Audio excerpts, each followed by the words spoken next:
They say the U.S. military has launched airstrikes on Iranian targets after an attack on a cargo ship in Strait of Hormuz. Let's take a look at this clip. All right, Fox News alert. Sources telling Fox News that the United States military has begun carrying out airstrikes on Iranian targets. This comes following Iranian attacks on cargo ships. For the latest, let's bring in Chief National Security Correspondent Jennifer Griffin. Jennifer, what do you know? Well, Will, I just spoke to a... Hey, I didn't catch this, but thank you, Alchike family, for the $50 super gift. I appreciate that. That's very kind of you, and I thank you for the kind words as well. You say, love your work, big fan. I appreciate the encouragement. Senior U.S. official who confirmed that those airstrikes were, in fact, in response to Iran firing a one-way attack drone against a Singapore flagged ship overnight. That ship was trying to leave the Strait of Hormuz. It was passing along the Omani coast, and it struck that cargo ship. And so this is in response for what the president has said was a breach of the MOU. But was it a breach of the MOU? That's what I'm not clear on. What do you guys think? You think that Iran was breaching the MOU by striking this cargo ship, which I guess ostensibly didn't have clearance by the Iranians?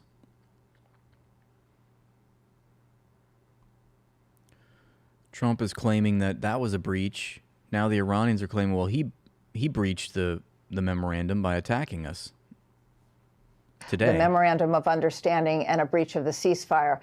We heard that there were explosions in 3 locations in Sirik, Iran. That is along the Strait of Hormuz coast. Now we have a statement from CENTCOM saying that the targets were drone and missile storage sites as well as radar installations. It's not clear whether these airstrikes will continue, but since CENTCOM has put out the statement... I mean, I wouldn't be the least bit surprised. I mean, it's probably not, because I'm sure that the Iranians confirmed that they did strike that cargo ship, but I mean, how do we know that wasn't an Israeli drone? Just to do what they do. My past experience would suggest that the strikes are over for now, but it is a strong warning shot across the bow at Iran to get the IRGC under control and to stop firing on ships in the Strait of Hormuz. Will? All right. That phrase, Jennifer, a warning shot across the bow of Iran. So CENTCOM's already put out this statement suggesting that drone and missile targets have been hit in Iran. The president, we know, is very dedicated to trying to see through the terms of the deal, to see through the MOU. So is it your sense, then, that this is simply I don't know the right analogy to use, but in response to that targeting of that cargo ship, this is basically a slap back in the face, not resuming full-on war against Iran at this stage? I believe that's the case, Will, based on the conversations that I've had. This is to show the Iranian leadership that the U.S. military is still there in the region. We have 50,000 troops. We have 2 aircraft carrier strike groups. That the U.S. military still has the option to resume striking Iran at will. There are still areas along the coast in the Strait of Hormuz, and the IRGC keeps testing the U.S. military and the limits of this memorandum of understanding. And what's clear is there seems to be a breach between the political leadership who signed the MOU and the IRGC leadership. We heard yesterday that CENTCOM was planning to place one of the IRGC commanders in CENTCOM headquarters in Qatar so that they could be side by side to try and mitigate and stop this kind of activity because it's not clear whether it's sanctioned from above or whether these are isolated cells. But tonight, the U.S. military struck back at these 3 sites to send a clear message to the Iranians. I don't think either side wants to restart the war, but it shows the U.S. military can still strike at will. And just one more, Jennifer, to your point, what remains a mystery is how coordinated even actions are under the banner of the IRGC. Even if you get I think the United States needs the strait opened a lot more than Iran needs the strait opened at this point. Buy-in of senior leadership of the IRGC, what does that leave on the ground in terms of cells who don't buy into the prospect of peace? Well, I think that's really the problem. Since the Iran war began, the leadership has been fragmented, and it's not clear that the hierarchy really is in control of all those lower cells, and that's really the problem going forward. All right, thank you for that. It's breaking news. Thanks for that, Jennifer Griffin. To my understanding, most of the oil that's leaving Iran is just is going by land to China. So once again, China win. China's winning. So Daniel Davis is responding to that clip we just watched. He says CENTCOM, he's going to set us straight. He always does, because he watches the BaOmer slop and then he debunks it. So CENTCOM may have claimed we hit an Iranian drone and missile storage site, but it should be self-evident to everyone at this point. All those storage facilities are well underground beneath granite mountains, safe from U.S. missiles. Independent reporting suggests that it was an Iranian tower of some sort that was hit by the United States. That's a good point. But in the category of messages being sent, it seems probable that Iran sent the first message by hitting that vessel the day before, demonstrating that they still retain control of the Strait of Hormuz. If President Trump has some fantasies that this one pinprick response will send a message to Iran that they need to stop interfering with traffic in the Strait of Hormuz, he will be deeply disappointed. It is a virtual certainty that Iran will launch a counterstrike as a result of the target America's struck on its soil, and it will likely be bigger than the shot that they received. And again, I have to ask the president, then what? What will President Trump do next? Yeah, well, I mean, this is a losing game. It's like the sunken cost fallacy. Okay, you can keep doing this, but you're just digging yourself into a deeper hole. It's like the best military conclusion here is for us to withdraw. And eventually, we're really just not going to have a choice. And I think that day grows nearer. So will he stop these tit-for-tat responses? Will he return to full-out combat? Will he lay down and do nothing? I hope he has started thinking this through, because it's very likely he's going to have to demonstrate what his answer is. The days where we launch missiles off at adversaries and they just roll over are finished. All right, let's move on now to this next clip. It says Jeffrey Epstein's top client, Leon Black, confidently walks out of his closed-door hearing from the Oversight Committee, which is being conducted by AIPAC-funded members of Congress. Leon Black voluntarily showed up and is not expected to face any further criminal investigation. He has been accused of raping and torturing multiple children with Jeffrey Epstein. He's a billionaire. He's part of, this is the Epstein billionaire class we like to talk about, right? There's one example. What is Leon Black? What hedge fund did Leon Black start? What private equity firm is he part of? What head of the financial institution does he front? Oh, of course. You know, it's like, take your pick. Didn't I just call it? It's like, is it a hedge fund? Is it a private equity firm? Well, it's a private equity firm. He's a private equity investor. They all are. Remember that the Goyim deal with the real world. The Jew speculate on the future markets, as Jeffrey Epstein told us. He is the former CEO of Apollo Global Management. We know about Apollo. Their name gets brought up quite frequently.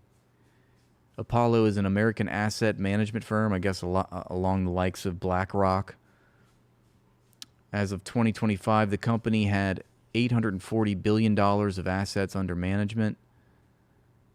So another firm that basically invests in companies to basically corporate raid and mash up and break up these companies and sell them for spare parts. So we've got Apollo, founded in 1990. We could do a deep dive on that, but I'm not going to do that right now, but you get the idea. So this guy, Leon Black, is the head of Apollo. Here he is getting heckled. Mr. Black, why would you not answer any questions about the NDAs? Mr. Black's not taking questions. Mr. Black's not taking questions. Mr. Black is going to give a statement. Mr. Black is not taking questions. Do you plan to comply with the subpoenas? Don't answer, Mr. Black. Don't do it, Mr. Black. excuses, ma'am. Sir, will you comply with the subpoenas that have been issued today? Excuse us. Leon, why did you put your subpoenas in a special girl? Mr. Black, why would you not answer any questions about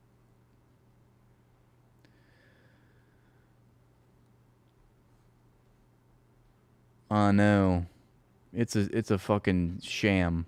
It's a tragedy. PNN they're also, censored from Instagram. They've got it's because of that dirty P word. They it's got Palestine in it. Palestine news? Oh, no, that's terrorism. It's hard to get on with that word if you attach that label to whatever you're doing. It's a big no-no. Dropsite News is reporting that Satan gave a statement. Let's see. Apparently, he's given an update about the Lebanon agreement. Let's see what he has to say. אני רוצה לבשר לכם על הישג גדול למדינת ישראל.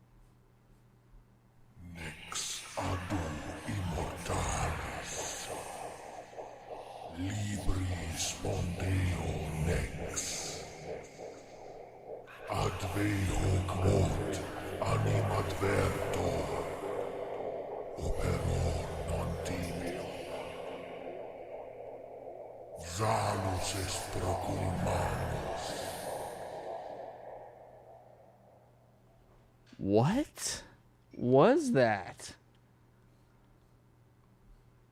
My God. That was scary.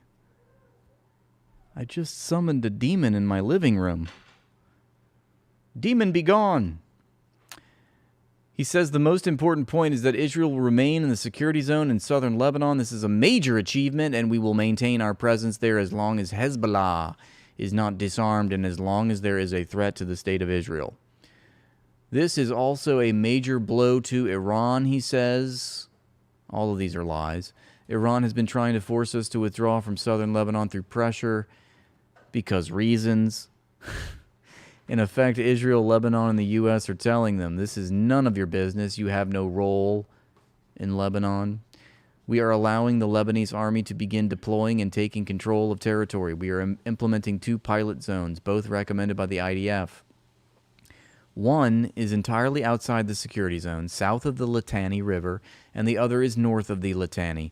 A small part of that lies within the expanded security zone that we secured over the past 2 weeks, and which the IDF has made clear it no longer needs. We have all let Satan into our homes. We will continue to maintain the original security zone, says Satan. We will not allow Hezbollah or civilians to enter it. That remains unchanged. So, in translation, we will continue to occupy Lebanon, and their own citizens will not be allowed to enter the occupied territory. Most importantly, Israel is making one thing clear. Our security comes before everything else. Oh, we know. We've noticed. We noticed that. Long time ago. Here's Glenn Greenwald telling us that the new tactic of Israel fanatics is to pretend that the people opposed to U.S. financing and arming of Israel are the ones that are obsessed. Thus, let's stop talking about Israel. Who cares? That deceitful tactic is to ensure that nobody works against Israeli hegemony of U.S. politics. Let me just make this one point before I move on, because I think this is a point that is sometimes getting overlooked. I think with all this focus, this like political energy around AIPAC and Israel and Gaza, there sometimes is this perception, even among people who might be somewhat favorably inclined to that view, that, wow, it seems like there's this obsession on Israel. Why do we care so much about Gaza and Israel? And I do think there's good reasons to care only about Israel and Gaza, or not only, but to really devote huge amounts of attention to it. Obviously, I do, because it is shaping and dominating our foreign policy and therefore our country in so many different ways. I mean, we're in the middle of a major war with Iran, with Israel as our partner. We've spent the last 2.5 years financing and arming and diplomatically protecting under 2 successive administrations one of the most criminal atrocities of my lifetime, certainly of this century.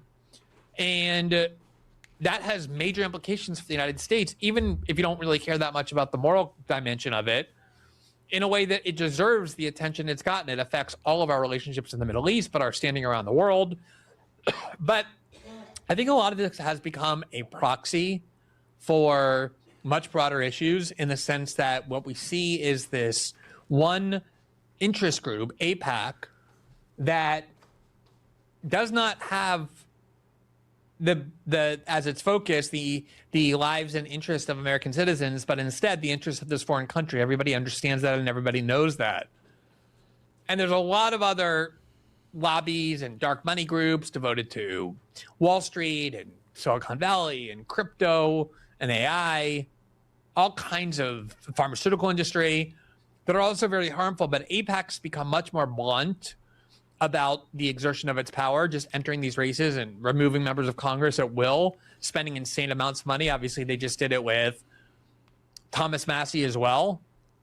And it's not just AIPAC. When we talk about AIPAC, just that group, it's a much bigger and broader and more powerful pro-Israel lobby filled with billionaires and all kinds of tentacles everywhere. They're buying up media corporations and social media outlets with TikTok and CBS News and CNN, all consolidated under their control. Paramount and Warner Brothers as entertainment studios, all under very pro-Israel voices. It's consuming our politics, and it represents a complete disconnect between the priorities of the political media class and where they want to send resources to and what they want to devote themselves to, which are Middle East wars and Israel and censorship in the United States to protect Israel.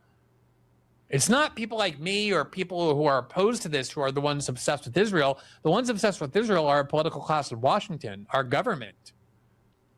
They're the ones who make constant trips, pilgrimages to Jerusalem. If anyone's obsessed with Israel, it's Ted Cruz and Mike Huckabee and Marco Rube and Pete Kegsbreath and President Trump. They're fucking obsessed, man. We're just noticing the obsession. We're highlighting the obsession. We're obsessed with noticing the sick obsession. Wall into Tel Aviv to pay homage to the Israeli government instead of going to their own districts for... You think I want to log on and talk about the Jews every night? You think I had this on my bingo card? I mean... to meet with their constituents. They're the ones who are constantly passing resolutions praising and defending Israel. They're the ones sending billions of dollars to Israel to finance their wars. They're the ones who are insisting that we diplomatically protect them at the UN, that we deploy forces to protect Israel when they have wars, to go fight wars with Iran or to bomb the Houthis for them. They're the ones who are doing things every week, every day in defense of this foreign country, and that represents a radical neglect on the part from the perspective of a lot of people who may not really care about Gaza per se that much, but who care about the priorities of our government. And it just has become this kind of this symbol or this fulcrum for this vehicle for frustration about the way our government works and what its priorities are. Let me just make this one point. Okay. Look at this. Cancer patient Irish Olympian Ciara McGeehan has revealed she was sent abusive messages, including comments wishing her death from cancer after publicly condemning Israel's genocide in Gaza. My God. Why am I not surprised? You don't like my apartheid state? I hope you get cancer and die. How dare you Holocaust me again? Here is a clip from ex-Romanian Foreign Minister Adrian Severin. He's got some harsh words for the United States. You are building bridges, not only cars in United States and also in UK. They are building weapons and not hospitals. So for how long those who are building mostly weapons without building hospitals could survive and could dominate? The more guns you build, the less butter we have. The world. Not forever. It's the time for this model, which I very much respect and admire. Yeah, it's crazy, right? It's respect and admiration. All the people that are the victims of U.S. foreign aggression, aggression at the hands of the United States for the past century, are fucking tired of it. And then they're looking at China, and China's not doing imperialism to them. China's just representing an alternative that's better. They don't have to sell off all their state property. One thing I've learned from Michael Hudson that should be like axiomatic in our society, it should be just tacitly accepted, is that if a country is indebted, like has debt with another country, the creditor country, it should be illegal for the creditor country to force that country to sell off its state property and resources to a foreign country in order to pay off that debt. Whatever that debt is, that should be canceled. Does that make sense? Those kinds of debts that empower a country to basically conduct imperialism because of a financial debt imposed by the IMF or the World Bank, that should be canceled. That should not be allowed. And I think this is necessary for our world. We are an unbalanced world, unequal world, uncompassionate world, and peaceful world. We have to develop a different order, even if the masters of the old world, the so-called Pax Americana, American peace, are unhappy. And I can understand that they are unhappy. It's always good to be number one, but it's sometimes also good to be one of the group equal amongst the others. That sounds anti-Semitic. Being equal amongst others? The first amongst the equal. So we are all first, but without thinking that we must be first by dominating the others. It seems like so basic, right? And yet, what has been guiding foreign policy for the past few centuries is exactly the opposite. We could be first by inspiring the others. We cannot be first by sanctioning the others, but by helping the others, by stimulating the others. I've been always in favor of stimulus rather than sanction. If you behave in a way which I don't like, I can give you incentives to behave differently, but not to sanction you for not behaving in accordance with my desire.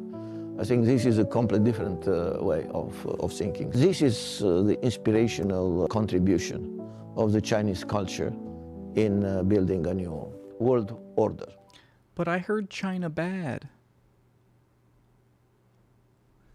Here's a very interesting but now deleted article from the Times of Israel. I believe this is what they call anti-Semitic. Look, this article says Jews do control the media. This is written by Elad Neharai, who is a Chosenite, indigenous to the Middle East, but just so happens to be living in Crown Heights, Brooklyn. But he's writing for the Times of Israel, and he says Jews do control the media. And remember that this article was deleted subsequently. I wonder why, Owitz. Why, oh Owitz, was this deleted in Berg-Enheimer? All right, so he says, we Jews are a funny breed. We love to brag about every Jewish actor. Sometimes we even pretend an actor is Jewish just because we like him enough that we think he deserves to be on our team. We brag about Jewish authors, Jewish politicians, Jewish directors. Every time somebody mentions any movie or book or piece of art, we inevitably say something like, did you know that he was Jewish? That's just how we roll. I've seen what makes you roll. I am not offended by your boos. I've seen what makes you cheer.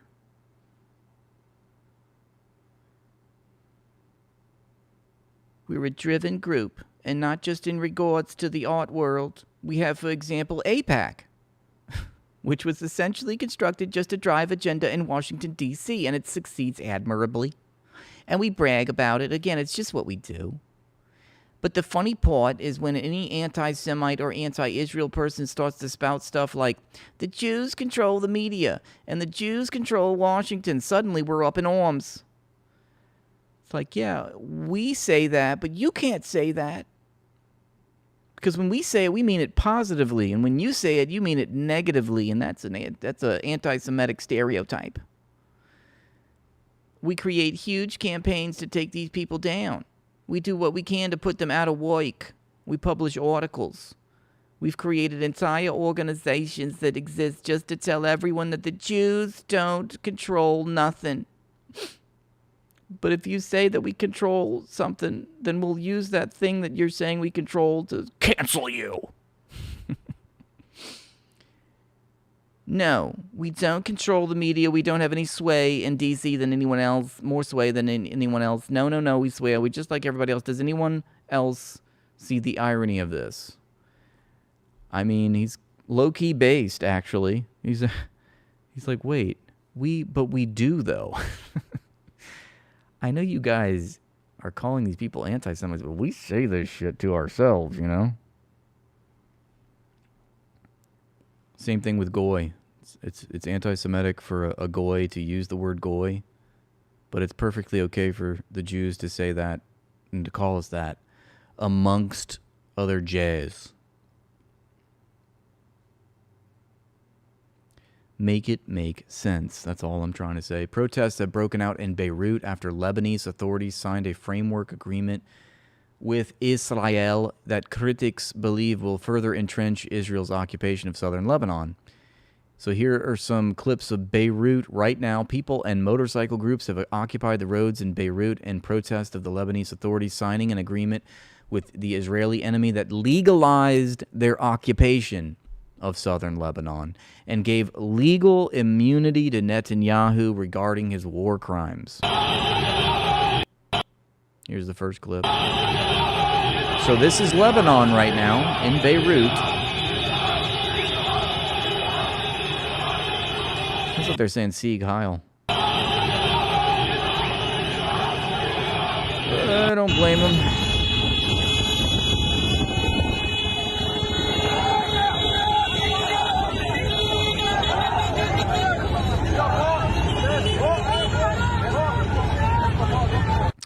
Man, wouldn't you be scared to, like, congregate into a large crowd if you're in Beirut, knowing what the Israelis love to do?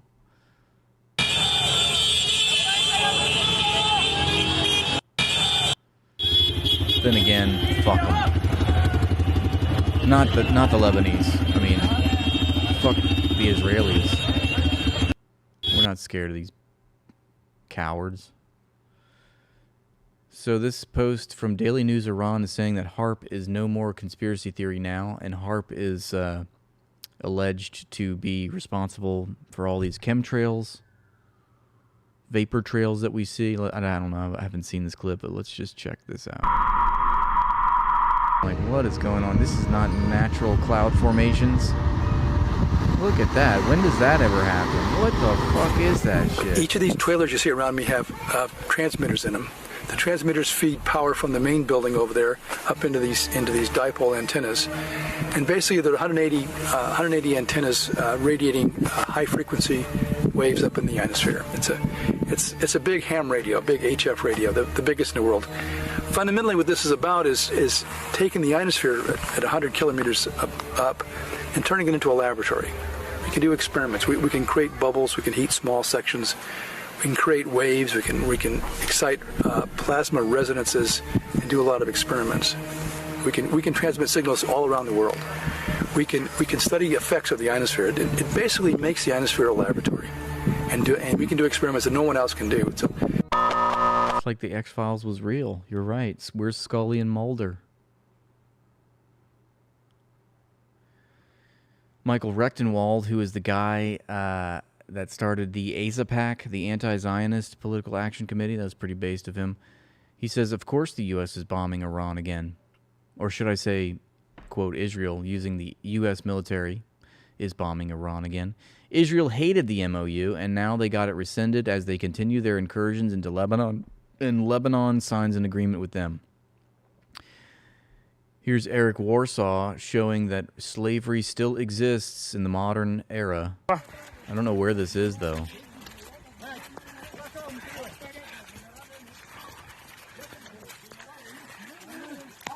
Probably, I don't know, he's been reporting about Congo. Looks like somewhere in Africa, maybe. I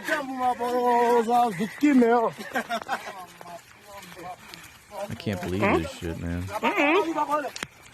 This is all for Apple. They were probably trying to escape the cobalt mines.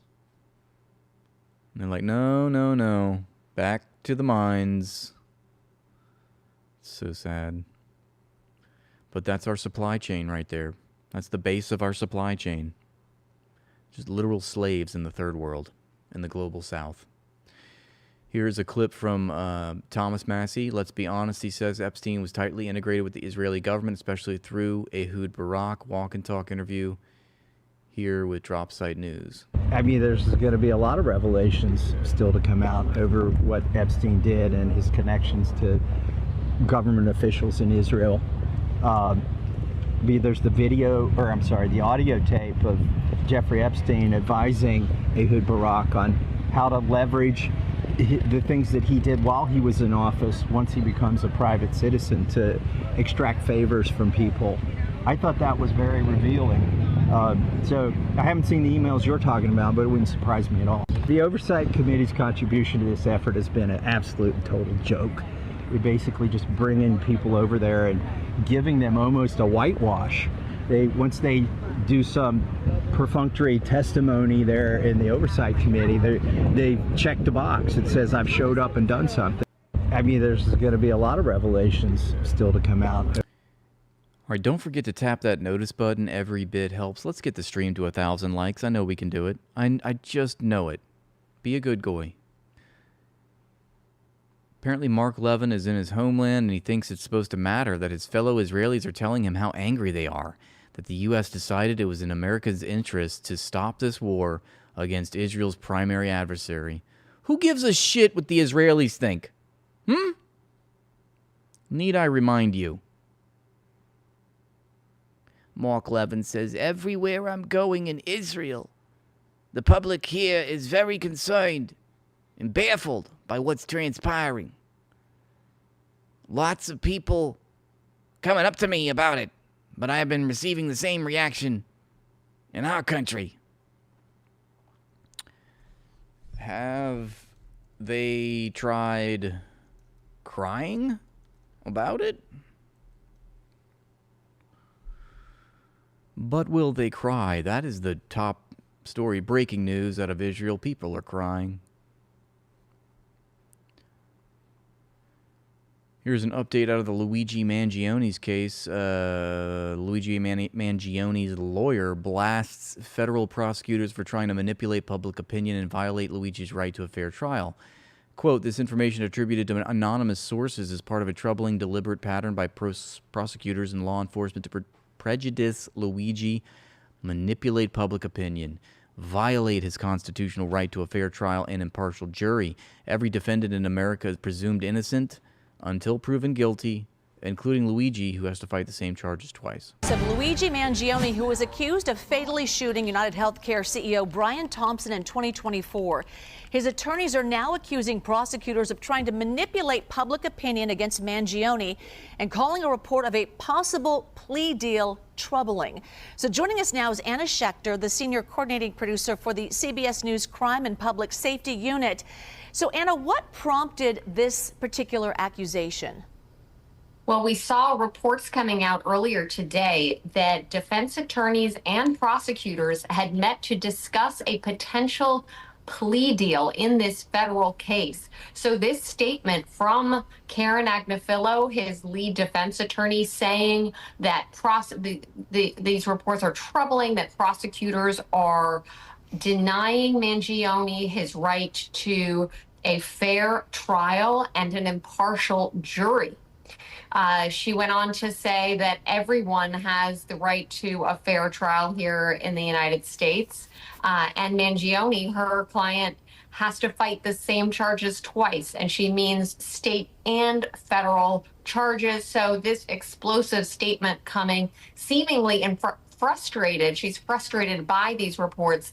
Now, my sources tell me that these types of talks are common. Prosecutors, defense attorneys might have discussions about a potential plea deal all the way up to trial and throughout the process. But what she's saying here is if a jury pool hears this, wait, he might have been negotiating a plea deal, that might be some kind of admission of guilt. So that's what we're looking at right now. So with that said, what happens next in the case? Well, on Monday, there is another hearing as part of this, these proceedings in the federal case. And then the state trial is set to begin in September, and the federal trial will follow soon after that, a couple months later. So that's what we can expect. Anna Schechter. Anna, thank you. Anna Schechterstein, thank you so much. So Americans can simply enlist in the Israeli army, kill a few Palestinians, and suddenly, boom, they're indigenous. Man, Abir wishes them the shittiest ending. I'm Maya. Maya. Phoebe. Fuck off, Maya and Phoebe. Where are you guys from? I'm from Connecticut. Teaneck, New Jersey. Yeah, but like, why are you in fucking Palestine? Okay, so what are you doing here in Israel? I'm here to occupy Palestine. Both combat engineering instructors. Terrorists. So we're in course right now. We're both lone soldiers. What is it like on a deeper level to be part of an organization? Look at this fucking chode interviewing her with his funny little tiny hat. Defending Am Yisrael. I love being here.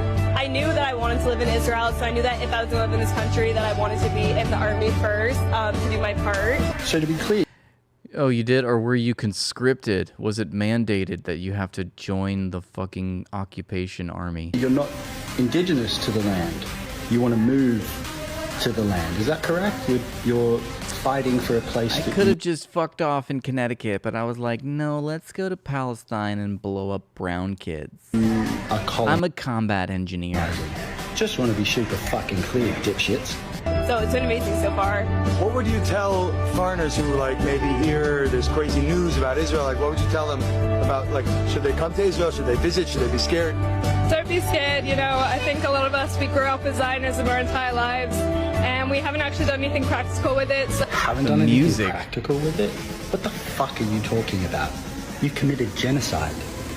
You have all committed genocide. What the fuck? So this isn't the time to be afraid, this is the time to come, this is the time to use what we've learned and actually help. Help what? Help what? Fuck me, you are all, every last one of you. I said it yesterday, I will say it till my last breath. Every last fucking one of you. What's your hope for the future of the Jewish people? That Mashiach will come. Yeah. Did you just hack up a Mashiach will come. Or did you say Messiah? Because all I heard was... What is a message that you would give to, let's say, youth in the States or anywhere in the world who want to maybe join This guy's the army, camera work come is over? What would you tell them? troubling. 10 out of 10 recommend. I hope the pair of you get fucking obliterated. Fuck Israel. Fuck these demons. Fuck these demons and fuck Israel. Free, free, free Palestine. Free, free Palestine. I just, when I see that, I think about Nazis partying outside, partying in Auschwitz. That famous picture. I think it's this one. There's other ones too. But these motherfuckers were like partying just feet from the camps, having a gay old time. That's who those bitches are that we just saw, you know? Thank you, Valentine Bilby. Once again, you always support the stream with a gifted membership. I sincerely appreciate that. So, that's all I see when I see these IDF TikTok soldiers. All right, more to come. Lots to sift through here. Don't go anywhere. Tap that like button. We're just getting cooking. We're live cooking at the Noticery.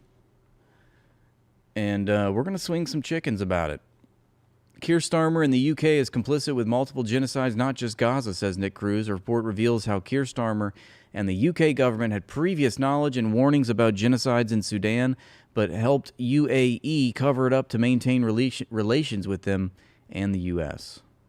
The UK is complicit with multiple genocides, not just in Gaza, as a new report highlights how the UK had previous knowledge and warnings about the genocide funded by the UAE in Sudan, but covered it up in order to maintain relationships with the UAE and the United States. The genocidal West has no respect for human life.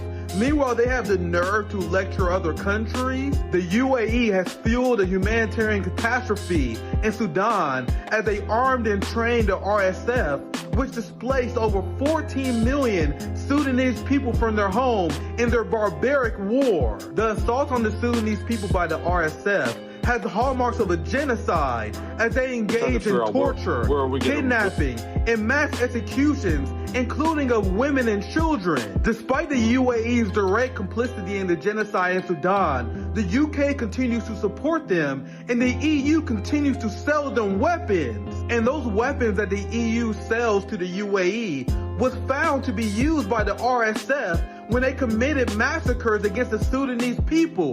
This makes the entirety of the EU complicit with the genocide in Sudan, the same way they were complicit with the genocide in Gaza. This is the reality of the Western rules-based order, where the West will help you commit genocide as long as you fall in line and help advance the agenda of the Epstein regime. Yup. Absolutely. Let's get a quick look at Larry Johnson's being interviewed by Suleiman right now. We'll have to agree to disagree on that. But let's step back for a second. If the government of Lebanon is making decisions that run against the MOU signed between the United States and Iran, it is not Iran's. If the Lebanese government doesn't want to defend Thank you, itself, Lolo. I appreciate that. You're a gem. it's not Iran's responsibility to defend Lebanon. If the government of Lebanon, under international law, doesn't want to defend itself, it's actually a violation of international law for Iran to intervene. What Iran's willing to do is go in and intervene on behalf of the government of Lebanon. And right now, the government of Lebanon is saying, to their own people, We go like fuck the yourselves. Zionists. We're going to align ourselves with Israel. That does sort of tie the hands of Iran. Interesting. See, I But would have then never thought the that. problem is, Larry, then you look at it in the reverse. So the government of Lebanon didn't want to join this war, and yet the resistance within Lebanon decided to join the war. Right, People but the in the resistance south. but the resistance in Lebanon has no international legal standing compared to the government. So you're saying And they illegally. Iran, So they illegally joined the war. Yeah. So Iran Who, illegally got the them to government join the of Le- war. No, but I'm just saying that from a legal standpoint, if it's just what happened in Syria, when the CIA and the Brits with Turkey decided that they were going to subvert the government of Bashar al-Assad, the Russians tried to talk him out of it. The Iranians offered help, and Hafiz Assad wouldn't accept it. He would not say, "Hey, come, yeah, let's come help defend me." He wouldn't do it. So, what Russia and Iran both did said, okay, they washed their hands of it and stepped aside. It's like if you're being attacked, and I say I'm going to come help you, and I get involved with the fight, and then all of a sudden, as I'm in the midst of the fight, you step away and align yourself with those who were attacking you. Now you're aligned with them. I'm not going to stay in that fight. I'm going to step away and go, okay, dude, you made your choice. If they come back to beat your ass, it's your own fault. So I But we feel like know your that the analogy Lebanese works for government Iran. doesn't speak for its people. The resistance jumped in to help Iran, and Iran's like now basically being more friendly with America and making deals with them. I feel like that analogy works better with them. Iran's not being friendly with America at all. What are you talking about? I mean, in the sense of, look, Larry, at the end of the day, whatever's happening in South Lebanon, they are Shia Muslims as well, but okay, let's put that aside. They are getting devastated for standing with Iran. This is my problem with it. Like, morally, they're fighting back. But Iran, the MOU stipulates that Iran can protect the territorial integrity of Lebanon.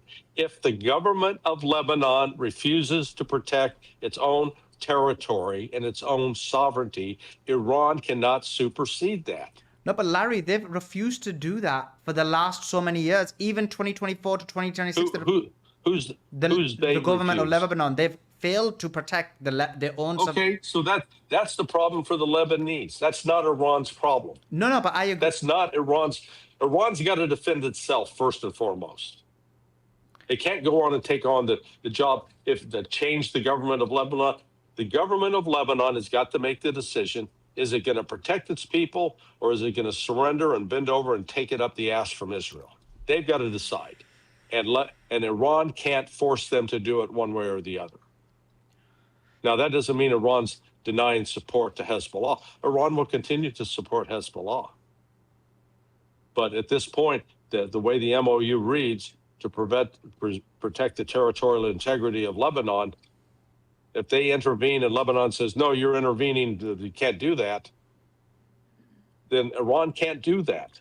So this is because the government of Lebanon a good says no. Israeli chess move? And this is how you're right that the United States is playing a game trying to sabotage the MOU. And I think Iran's going to recognize that at some point, and then they will deal with it. But it's not Iran's responsibility to defend the people of Lebanon if the government of Lebanon refuses to defend the people of Lebanon. You will have to agree and to disagree, Larry. Well, Lebanon is headed for civil war. You would be right if the resistance that isn't allied with Iran wasn't working out of Lebanon. That's where I disagree. If it was just random, as in they didn't get involved in march. The resistance is not the government. No, but and the MOU refers to the government of Lebanon, not to the resistance. Okay. The MOU stipulates the government of Lebanon. Well, it should have not the resistance. There's nothing in the MOU Israel that wins says on technicality or something that Iran has an obligation to protect the resistance. Nothing, not one word about that. No, it says the country of Lebanon. It doesn't even say the government of Lebanon. The country of Lebanon is governed by the country Lebanese and government government of Lebanon are one and the same. You can't pretend that the government of Lebanon has no relation to the country of Lebanon. Come on. Yeah, but then that's ridiculous. No, but Larry, then why have it in the agreement? Because even before the MOU, the Lebanese government was already meeting. So they've got it in the agreement that if the Lebanese wake up and realize they can't trust Israel, then they know that they've got Iran willing to assist them. So if the Lebanese government wakes up, which they won't because they're Israeli assets. So you're saying Article 1 is just if the Lebanese government wakes up, which they won't, because they were, even before the MOU was written, they were already having these meetings as per what you said. And your interpretation of it is that if the Lebanese government was to wake up, which they won't, it's only in that scenario they want the sovereignty of Lebanon. Well, the Lebanese government has changed its position on this probably 2 or 3 times over the last 2 months. But I'm just simply saying under international law, if you go before the United Nations, if Iran decides right now to launch attacks inside Lebanon, what relevance does international law have and the government of Lebanon condemns it today? Before the United Nations, it is Iran that's the aggressor under international law. But the only argument against that would be that, the war of aggression was started with the Americans. The American committed the supreme criminal act under international law. And because they started the war of aggression, every subsequent crime that takes place is ultimately laid at the feet of the Americans and the Israelis who started this war. And I think that would be a horrible decision. Just a thought. If they're launching attacks inside Lebanon, it's an attack on Lebanon. No, I agree with you. My position isn't that they should attack Lebanon. I actually think that's a horrible decision because that would make the Lebanese people even turn on the resistance. That's not my position. My position is you would attack Israel for what's happening in Lebanon, for them being in Lebanon, for them striking Lebanon. But then our argument for Israel is the same. Let's put it this way: when the Syrians invited the Russians and the Iranians to come in and fight on their behalf, then under your scenario, Israel would be entitled to go attack. Let's just say that Israel had a relationship. They could say, well, we're aligned with the resistance in Syria, so therefore we're going to go launch attacks on Russia or Iran. And how would the world view that? They would view that as, once again, Israel being an aggressor, illegally attacking other countries. It's no different. I mean, I wish, it would be nice right now to begin to attack Israel, to stop them from their operations, military operations in South Lebanon. And what they've been getting away with too much shit. Iran can come back to at the table on Sunday, and then again we'll see what happens in the negotiations. And hey, you've got to stop Israel from attacking these attacks, and if it doesn't, then we're walking out. They may do that. And by the way, Iran did that, Larry. They're gonna follow. They're gonna follow. Act. They're gonna treat this like a legal document, and they're going to abide by the terms, so that they're not the ones breaking the MOU. That it'll be the United States. The U.S. and they'll make it clear, so that at that point they'll have the backing of Pakistan and China saying, "Yeah, United States is not living up to the MOU." But Larry, that actually happened, right? So Iran attacked the Gulf states because they were helping the United States of America and Israel. So they've already set a precedent where actually you can attack a nation. Well, they were being attacked. Military operations. Iran was being attacked and retaliated after it was being attacked, and its people killed. True, but the Gulf states were attacked because they were colluding and facilitating the attacks, even though they directly didn't attack until later. Correct, and now they're backing away from that. At least Qatar and Saudi Arabia are backing away from that. True. So, Larry, always Larry, it must be crazy for you because I'm guessing you go on other shows and you're like, guess what? You got to resist. And they're like, you know what? Hezbollah need to just give up. And you're like, why should they? And then you come on my show and I'm like, why aren't they doing enough? So you're like, ping-ponging. I made the same point with Mario. I make the same. I haven't changed my position. I've got the same point. No, you got the same point. So but I'm trying to say his argument, because he's a Zionist, his argument would be Hezbollah should disarm. They should give up. They should give it to the Lebanese army. And you're like, why should they do it? They're resisting, right? Yeah, they're resistance. Exactly. Yeah. So Iran in this, they're not cutting Hezbollah off at all. I think Iran's continued to supply the resistance with the assistance they need, and actually Hezbollah's been holding its own.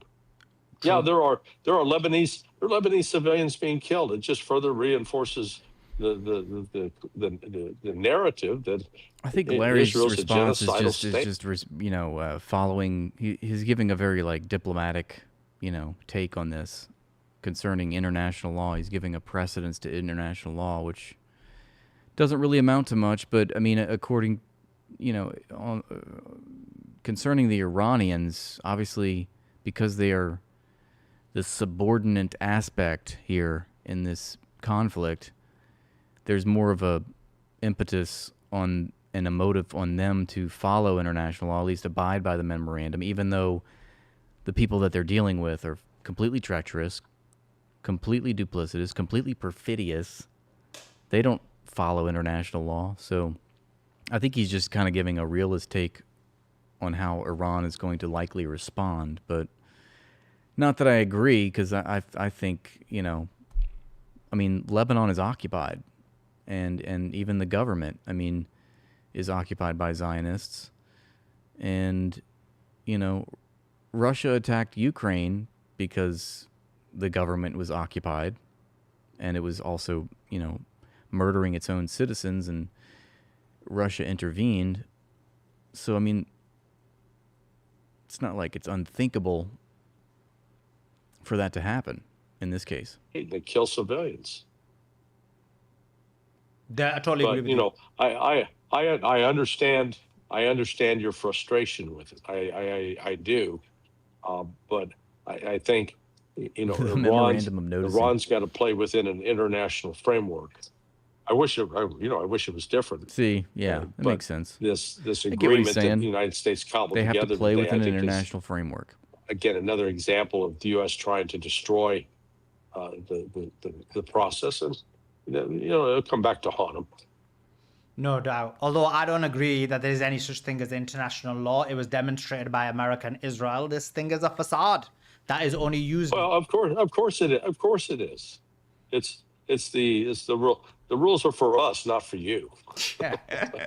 It's for us plebs, Larry. It's for us plebs. J.D. Vance made us. How in the world, 50 minutes, 55 minutes have gone by? We're having so much fun debating, Larry. We're very similar. Me and you love disagreeing. I can see the chat. 50% are like Larry's right. 50% are like Suleiman's right. So we're doing it right. We're doing it right.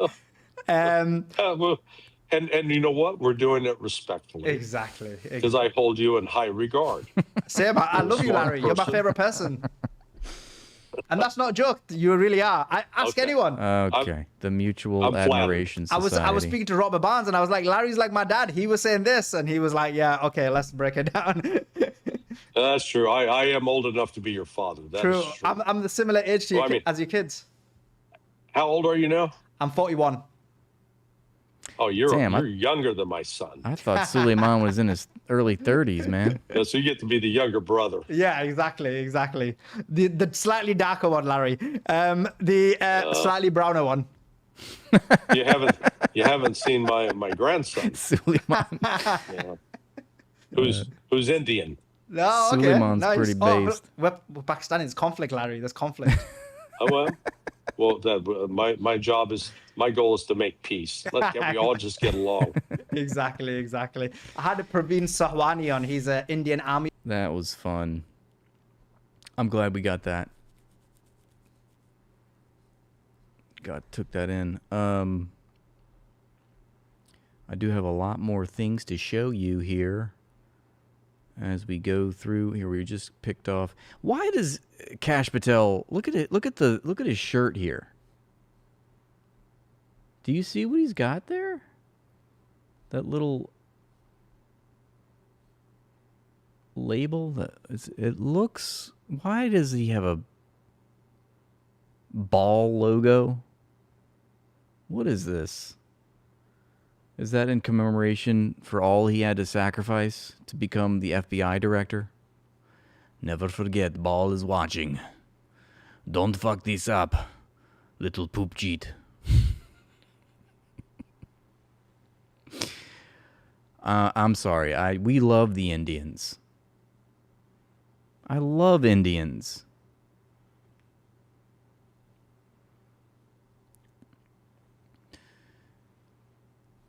I think this is an Iranian official. Let's see. I reposted it, and it said, the U.S. attacked Iran in the middle of negotiations once again. The failed U.S. president has shown he has no commitment to the principles of negotiation or a ceasefire.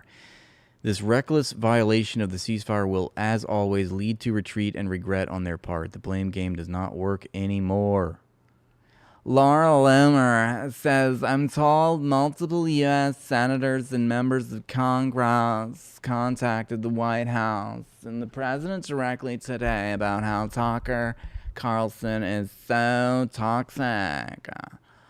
One of them told me this cannot continue. The silence can no longer continue. Get this. She says, or it says, Tucker is going to cost the GOP the midterms.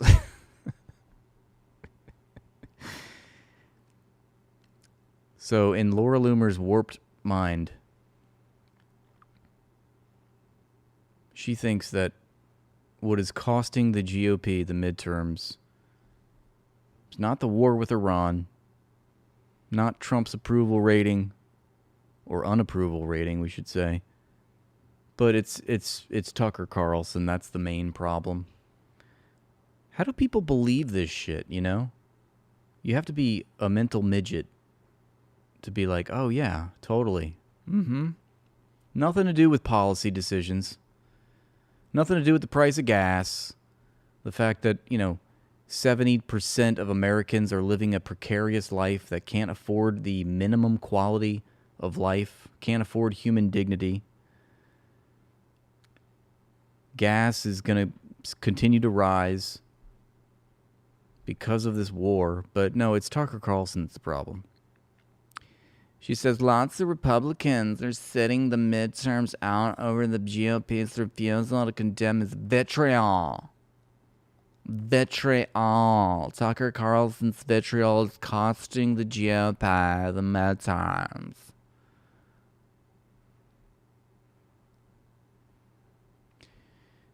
Here we are watching Donald Trump declare war on communists, but knowing he's only talking about Democrats.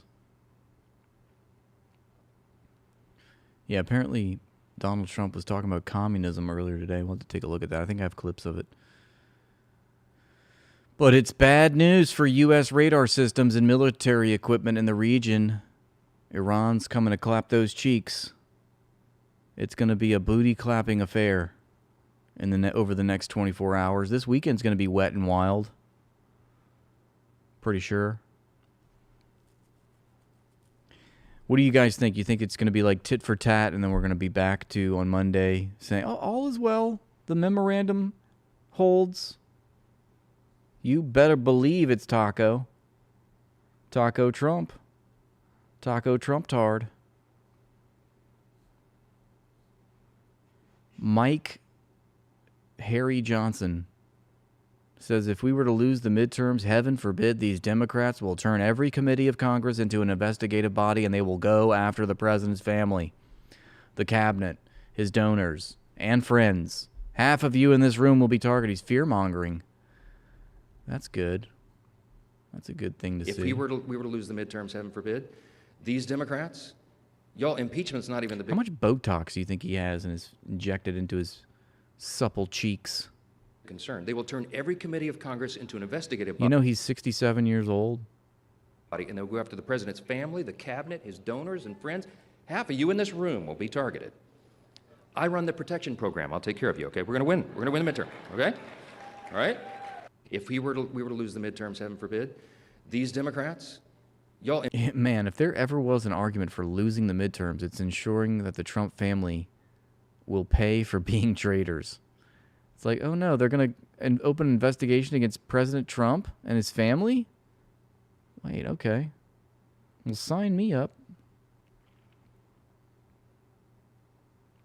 It's good to hear them squirming, you know? No, I don't think so. I don't think they give two shits about a piss about how the average American lives their lives.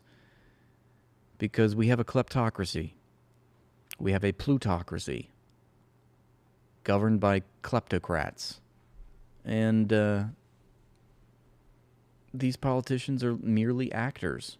They wouldn't be in this position if they weren't willing to do the bidding of the, call it what you will, the Epstein billionaire class. Do the bidding of the banksters, the disgraced financiers. That's why none of them have been arrested, but meanwhile we're arresting ICE protesters and giving them life sentences in Texas. We're arresting imaginary vandals for vandalizing the reflecting pool, although there's no evidence of any vandalism. And Donald Trump even said there's no chance after this job gets done on the reflecting pool, there's no chance that it'll be, vandals will be able to deface it. Yet here we are. Okay, so let's see. Let's keep going. Tucker Carlson. Tommy Robinson's not far right. Tommy Robinson's a total fraud. It's not even in his name. The concern that many have is that when he says things like violence is coming for you at a massive rally of a far-right activist, Tommy Robinson. And Tommy Robinson's not far right. Well, I mean... Tommy Robinson? Tommy Robinson's a total fraud. Like an utter fraud. But at one of those rallies, Robinson. I mean, Elon Musk did say, It's not even his name. The whole thing is fake, dude. Mm-hmm. No, I don't care about Tommy Robinson, who's like literally like whatever, the Nick Fuentes of Britain. It's like fake. It's made up. What I care about are ordinary Britons of all colors who see their country becoming something that they didn't sign up for, that they don't want, and they have no way to change the outcome. The concern that many have is that... Here's the latest in the data wars. This is a farmer who tried to talk about data centers. Let's see what happens to him. And what's Bill's response? Will somebody give you all no longer work with terrorists? What's going on? Sir, you've been asked to leave. You need to leave. I've done it for Mike. Okay, thanks, sir. Thank you, sir. Can I present my record? Sir, you've been asked to leave, please. I'm not going to leave. You can give him to Sarah. All right, give him to Sarah and then let's go. You've been asked to leave. This is a public meeting. Okay, you can give him to Sarah. You've been asked to leave. Guy's gonna get arrested.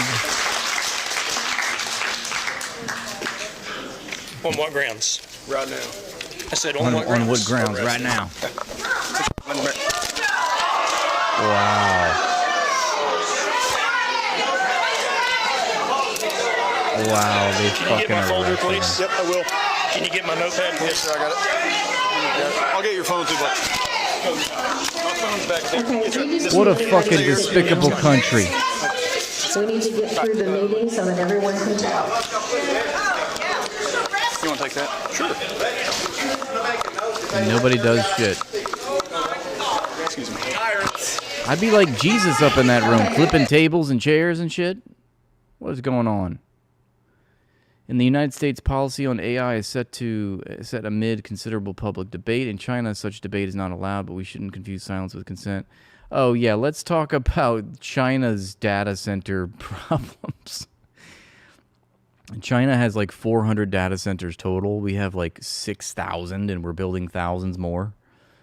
But let's talk about... I'm pretty sure it's not an issue because China actually takes care of its citizens.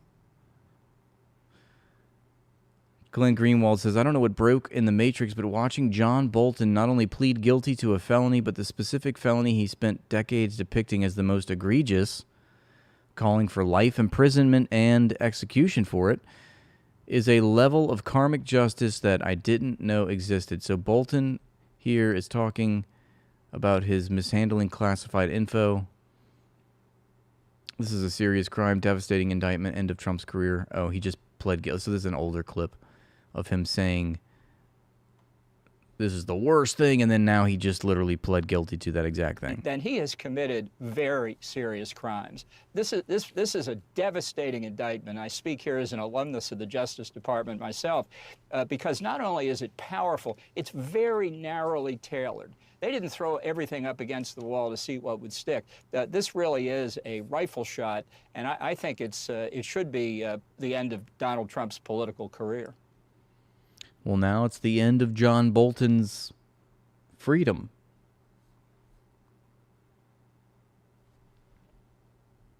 So there's that. It's pretty disgusting to think that these Holocaust survivors want Palestinians to go through the same things that they went through. Here's a clip of Holocaust survivor with the Israeli occupation forces. Looks like he's also a heroin addict. What is he doing wrapping his arm like that? Guy's a drug addict. Get him to a rehab. Also, he's got a funny cube on his head. What's going on there? Never forget the Holocaust. This is why we fight. Never forget the Holocaust.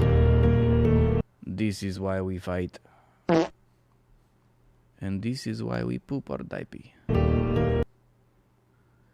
Have you ever thought about why they give free refills on soda here in America but nowhere else in the world? It's because there's about $500,000 to be made by for-profit healthcare once you inevitably develop diabetes, heart disease, and obesity. I can refill this 1,000 times. Pablo, slow down. Yes, please. Slow down. Why? That was good. He's like, free refill? You see, in America, the slop is free, but Unlike in Italy, The medical healthcare expenses isn't. are not. Drinking a lot of soda, you get type 2 diabetes, that's going to be $12,000 a year. Obesity, that's going to be $5,000 to $14,000 a That's year for insane. GLP-1s. This is so criminal right here. This is it right here. This spells out everything wrong with our economy and our society. Want surgery, that's going to be $15,000 to $35,000. Such predation on people's illnesses, and they made us sick. They make us sick. We yuck it up, and then we got to pay for the diseases that they gave us. Cardiovascular disease, that's going to cost you $500 to $3,000 a year. And on top of that, if you are unfortunate enough to have an acute cardiac incident that requires hospitalization or surgery, that's going to be another $40,000 to $150,000 on top. Got some dental issues because of all that sugar? Well, that's going to cost you $300 to $1,500 per tooth for fillings and crowns. And should you require a full reconstruction, that's going to be $10,000 to $40,000. Thanks, I Chronic hate kidney it. stones, very painful, and then you got to pay $5,000 to $12,000 per episode Awesome. to visit the ER. But enjoy America, brother. Great place to vacation. It's a good thing I have ox blood running through my veins, come from a strong pedigree. I'm going to be here post-apocalypse, still alive and kicking, with 4 cockroaches. Knock on wood.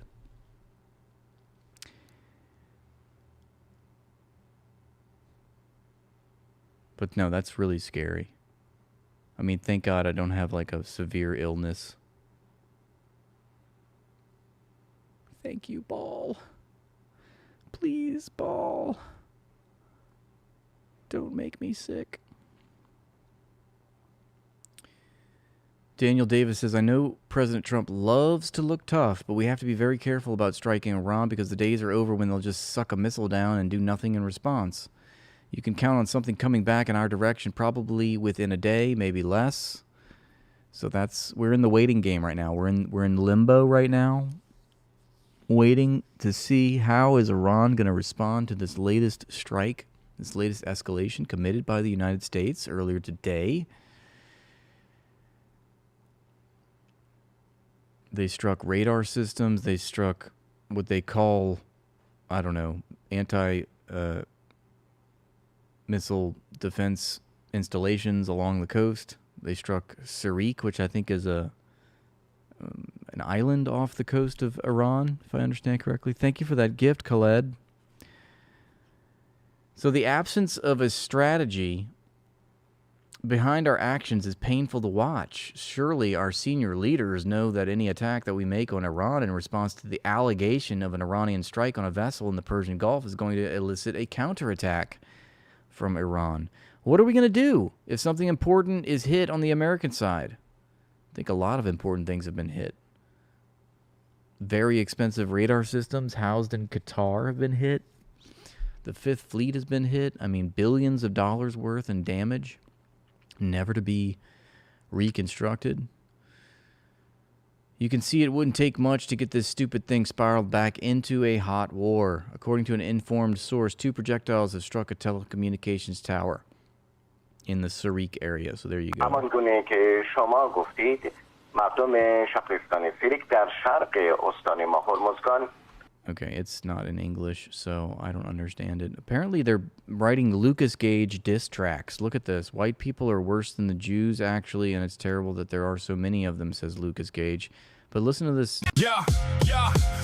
You change your name to Lucas Gage. Sounds kind of like Mortal Kombat. Like you're about to fight Scorpion. Yo, get over here. Slap! But you broke formation at the first loud noise. Making videos with Jews and dudes that like boys. Ex-canary statement. I own my past. It's a disease. Low IQ, anti-Semitism. Bitch, get off your knees. From special ed, you hate to Lakewood Orthodox chats. You're a sellout motherfucker, and we ain't forgetting that. Back when you were Angelo John, you were the king of meat-headed, low IQ, anti-Semitism, dropping lame thoughts. I didn't know he changed his name. Autism, then your big claim to fame was that boom, boom, Tel Aviv trash. Only retards from the third world could listen to that. Boom, boom, you got tricked by your crypto. It's called microdosing. That's where you went wrong. You've got to microdose that. I've had some bad trips in my life, I'll tell you. This one time, I thought I was taking one, and then I put it in my mouth, and then my friend said, "Oh no, that was 3." Oh boy, that was a bad night. And that you promoted heavy didn't blow the whistle till you finished pulling. That's when I said, never again. Hashtag never again. Got your own money, now you're out there snitching for gay Mexicans in the tribe. But then I eventually did it again. But I microdosed, okay? I managed that shit. You fake PTSD to live off disability for life. Legal name change in Jersey, thought the rebrand would do. Yeah, I ride the snake. Need to come back, make a bunch of noise and become Lucas the Jew. Or Palestine rants when the Gaza shit popped off. But now every time you see a Jew, you turn your head and cough. Yeah, you said the movement's full of grifters and hypocrisy, but you're the biggest example sitting. All right. I mean, does he really need that much clout? They're making diss tracks about him. I want somebody to write a diss track about me. That would be funny.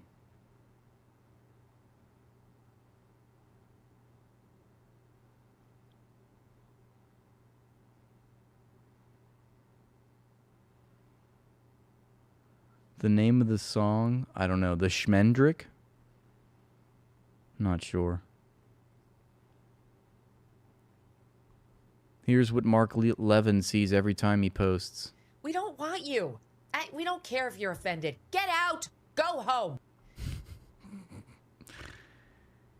Lebanese protesters surround PM Nawaf Salam's office, calling him a Zionist. See, the people, the Lebanese government does not speak for the people. That's why I say, President Xi, strike when ready.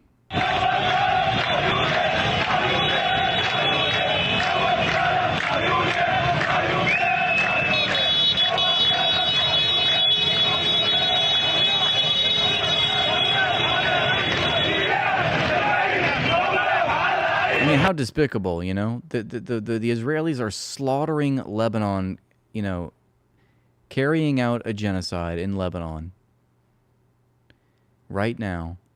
And the Lebanese government has said, yeah, fuck you guys. Fuck the citizens of Lebanon.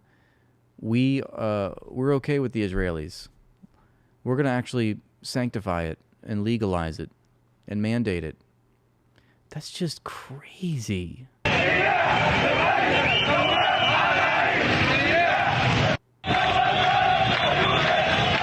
I mean, they all should be strung up. Look, fascism is merely when the capitalist state wipes off the lip state. Exactly. When it can great expression. Great expression. I love that. Another expression you can say is fascism is capitalism in decay. Fascism is colonialism turned inward. Another way you could put it. Fascism is capitalism in a crisis. It's not, as it were, qualitatively different from the rest of time. It's quantitatively different. It's when very true. The ruling class can no longer play in the old. But who? Look, fascism is merely when. He's so based.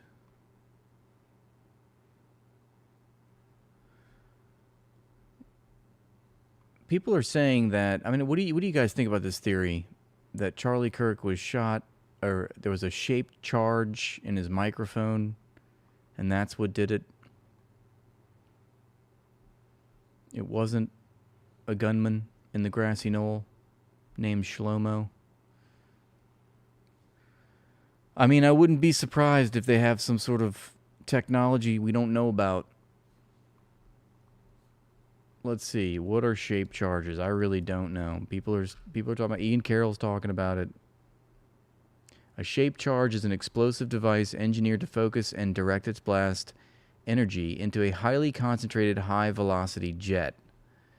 Rather than scattering force equally in all directions like a traditional bomb, a shaped charge channels its power to pierce or cut through incredibly dense materials like armor plating, concrete, and rock.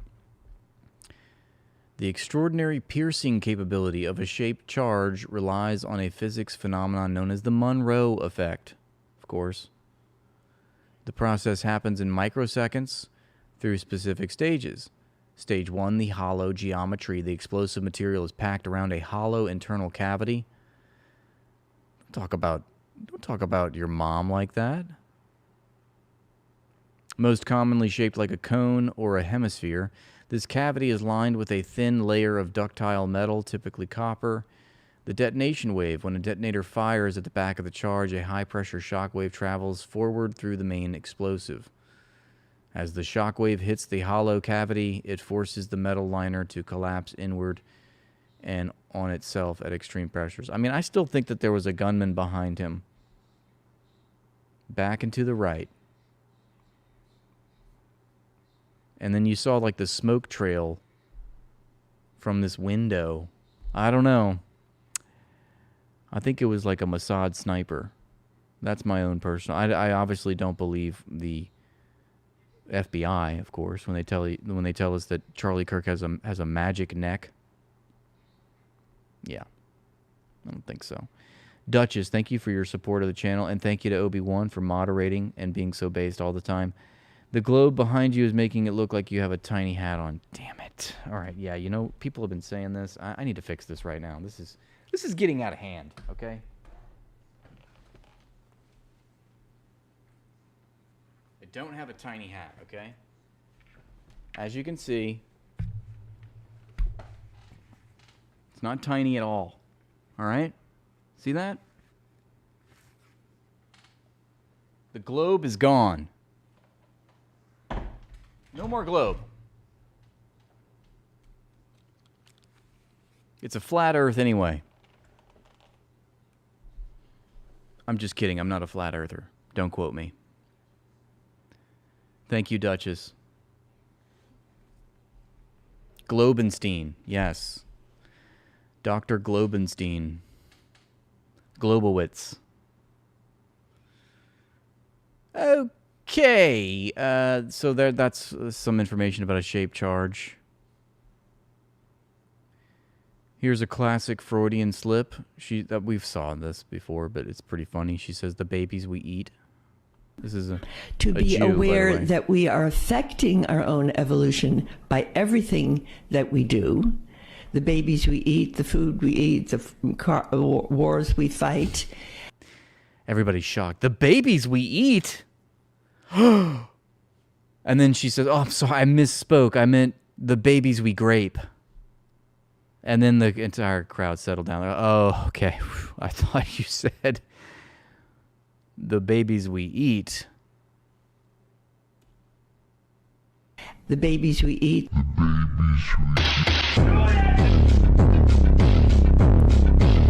A Jew born in New York City, but she's dead now. No more eating babies for her. She died at the tender age of 90 years old. 90 years young. A Jewish agnostic, so yeah, well, another Jewish atheist who doesn't believe in God, but believes that God promised the Jews Palestine. Make it make sense. Look at this crazy clip. This is from Israel Genocide Tracker. Love that. Following the death of his fellow tourist, an Israeli contractor who was paid to demolish Gaza has re-uploaded footage of their work, seemingly to re-invoke their mission. In this clip, they briefly documented themselves destroying one of Gaza's gas stations during the genocide. Must destroy. We don't like what you have here. You have resources? No. You must not have them. It's for me to poop on. Yes. Must destroy. I am Jew, must destroy. Have tiny hat, will destroy.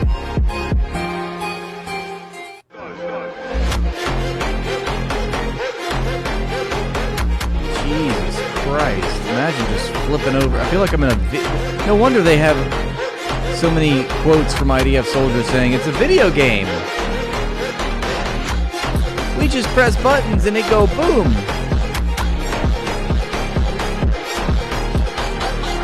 Yeah, is the self-defense in the room with us right now? Jesus. Look at that. Just like you're poor. Well, now you're going to be poorer. Look at this fucking crazy psychopathic settler.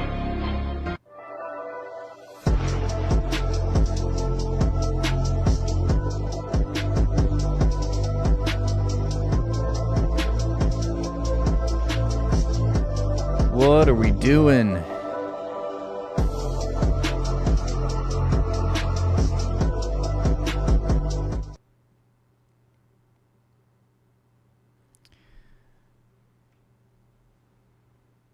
I'm constantly wavering between thinking like, it's really bad now, and then saying, well, it's probably always been this bad. It's just the noticing has increased. Maybe I've changed, you know? I've just become more educated as to the state of the world. But then again, you know, it also has never been worse. In fact, the fact that I'm doing this here should let us know that it's gotten to such an extreme point, because I was not inclined to do this on a daily basis. I mean, I feel compelled to do it, you know? That's the difference.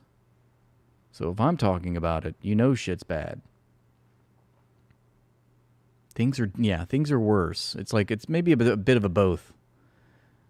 I've learned more. I mean, shit was bad in 2014. I wasn't political then. Shit was bad in 2009. I didn't know about Operation Cast Lead. I didn't know about the plight of the Palestinians back then. Really. I just thought, oh, Middle East, complicated. I don't know, different part of the world.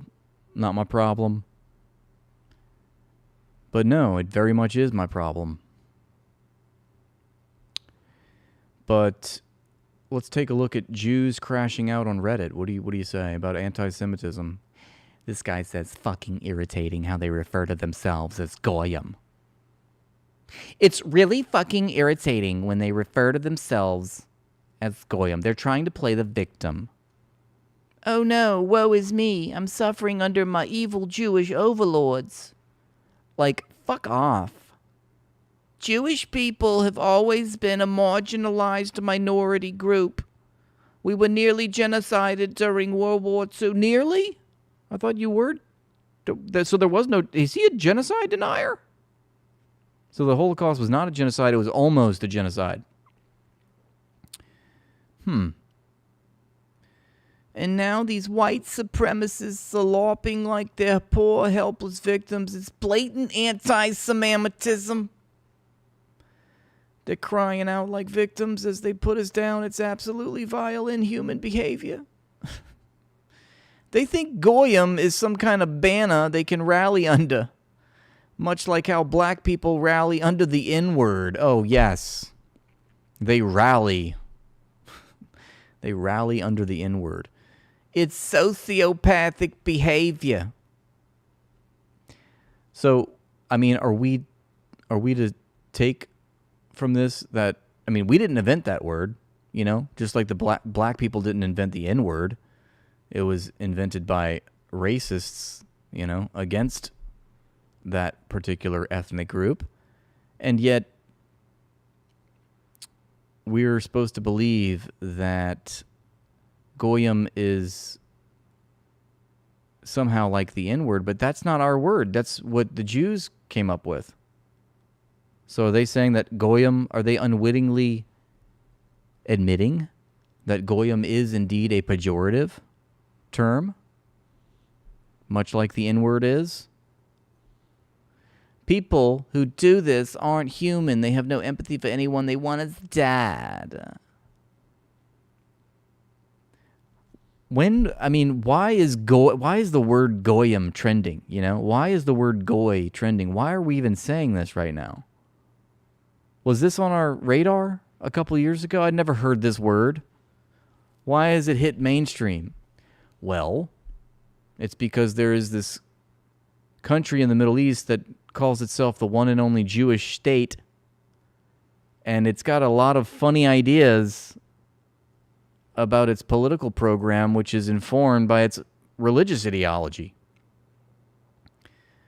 And that religious ideology makes a clear distinction and imposes a very clear framework of Jews and non-Jews.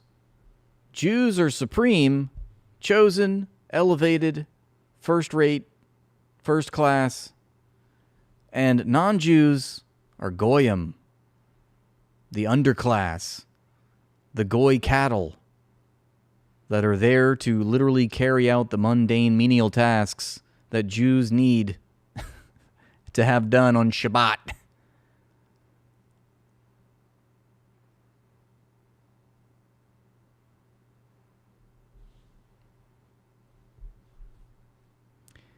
White people are not marginalized. We are the marginalized group. We are constantly targeted. Oh, exclamation point. They cry out as they strike you.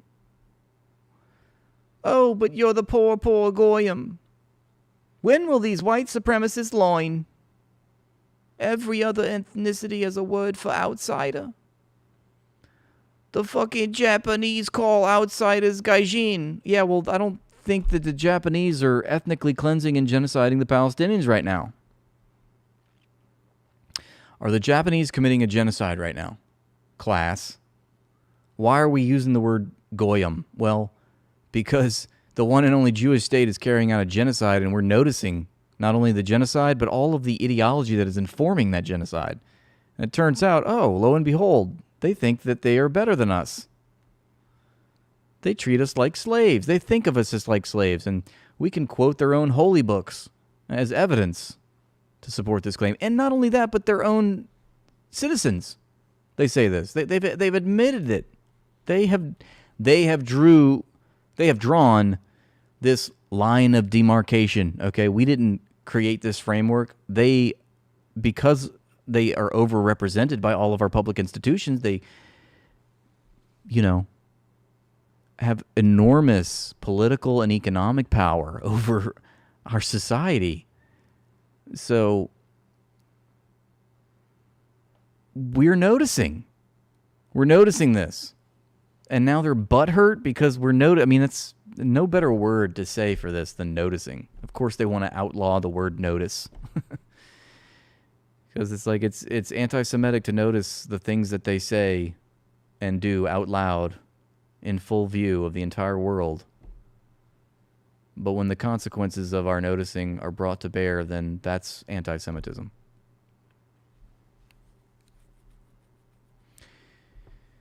Holy hell.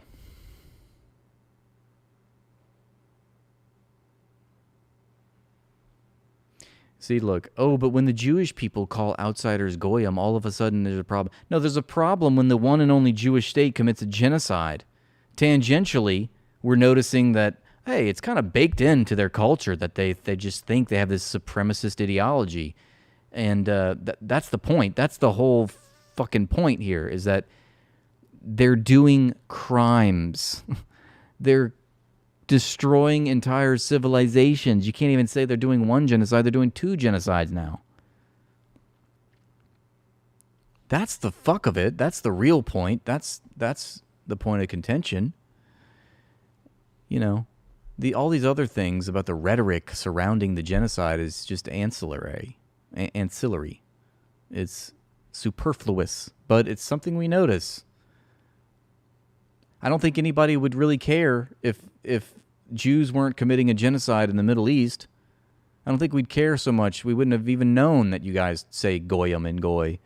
Like, it's just words, Who cares? But it's the fact that you control our institutions. It's because you do these crimes. It's because it actually has an effect on the world. This is a perfectly awkward clip. This guy's trying to do his comedy routine, and he's, engaging the crowd, and apparently one of the people in the crowd is from Israel. What's your name? I see, classic name. What do you do for a living? I see. I didn't realize he was using auto-tune as part of his bit. Retired, fuck yeah, that's awesome. What do you used to do? You had an online farmer business. classic. Is this your partner, Atty?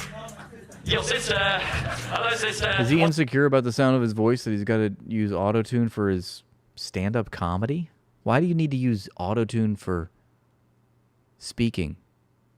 It's the one it's the one instrument that you have that should be authentic. What's your name? Addy and Atty, classic names. What do you do, mate? You're an accountant, fuck yes. Where are you guys from? Tel Aviv, Israel.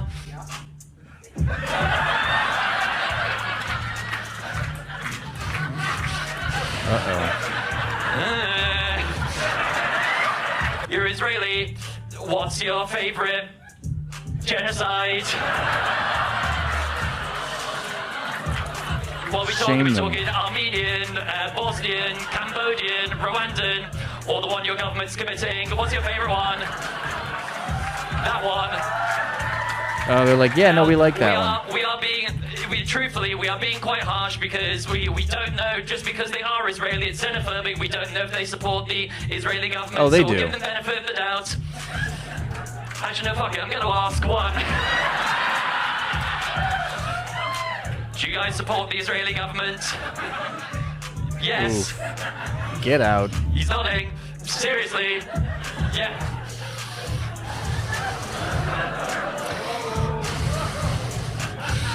Yeah. Yes, I spit it frankly. People in the place is fucking assy. Don't you understand? I'm sparking this. This guy used to be an online pharmacist, and that's what I mean. I'm oh so cool. When I'm on the beats, microphones I do roll. When I'm on the track, I pull rhymes from the ether. This guy used to be a fucking drug dealer. Yes, man, yes, indeed. Just dishing out that online weed. That's what I mean. I say it weekly, and your name is his name with a fucking D. Okay, I get it. He's supposed to rap. Got it. This legend here is a fucking accountant. At accountancy, you are skilled. You can use it to count the babies Netanyahu's killed. You can count them. I believe about 20,000. They are applauding. That looks bad. Take it off the top with the freestyle raps. 100,000 Gazans killed or Palestinians right there. So ill, I don't agree with it. Here on this rhyme, fuck Israel and free Palestine. Here we go. Let's see sitting in the front row. Okay, he saved it. You can call that a two-state solution. Yeah, here we go. Make some noise. Oh, look, the arms are folded. Well, the atmosphere is really awkward. Okay, I wasn't really sold on him until the very end. Fuck Israel, free Palestine. That was based.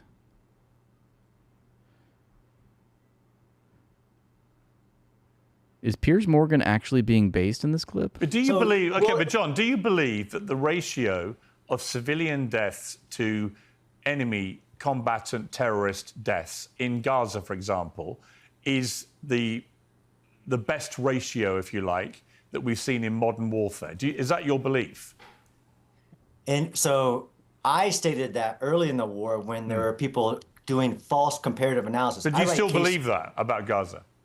Absolutely. Okay, so my question... Piers is very sweaty. My question for you is very simple, it's then. Aggregated. Okay, but my question for you is very simple. Piers, what is the... No, but hang on, John. Let me finish my question. I will let you answer. I will let you answer, but because you've said that, let me just give you my question, which is this. Sure. To make that assessment, you would have to know how many civilians have been killed, wouldn't you? Yep. So how many is it? So I take both the numbers that we all have available. I just I don't filter them through some prism. Oh, he's the cat got your tongue there. Oh, you can't see him. Look at this chode. Of intentionality and already. But no Israeli guest has been able you can feel his soul leaving his body as he starts speaking. He's like, I'm just going off the top of my head here. Tell me the numbers, so maybe you can enlighten everybody. How many civilians have been killed in Gaza? Sure. So I take the Hamas number that they provide, which doesn't distinguish between civilian and combatants. Here we go. And then I take the one mental that gymnastics Israel provides.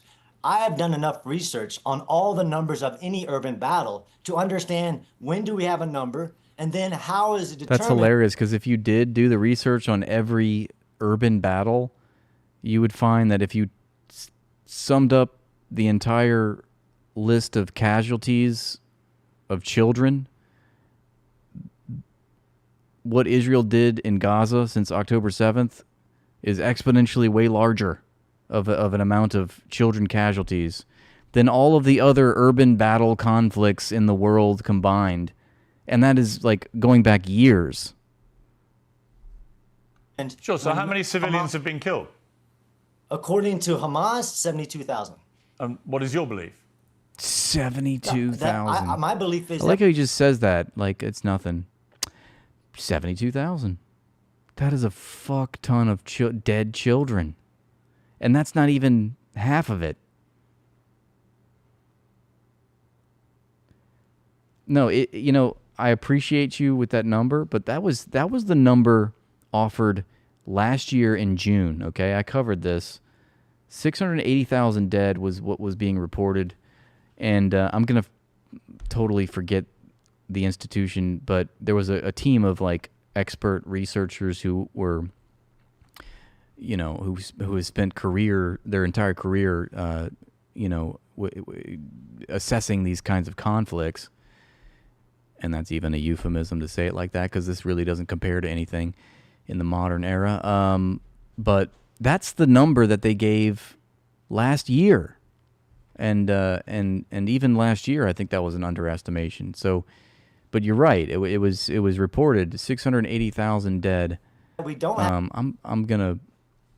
Let's just get some knowledge here. 680,000 dead in Palestine, according to who?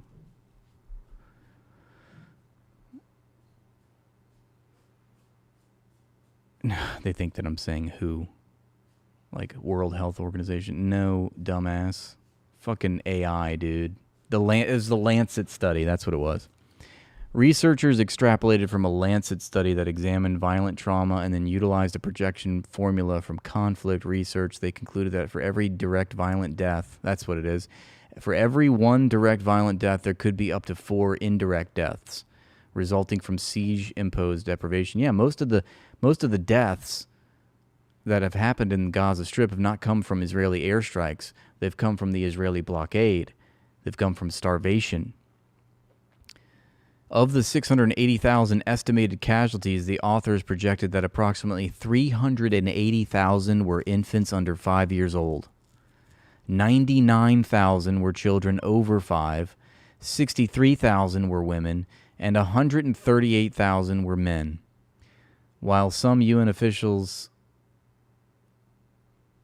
such as UN Special Rapporteur Francesca Albanese, have cited this estimate as an example of potential uncounted or silent fatalities. Of course, Israel contests it, duh. But that is from the Lancet study. And again, that was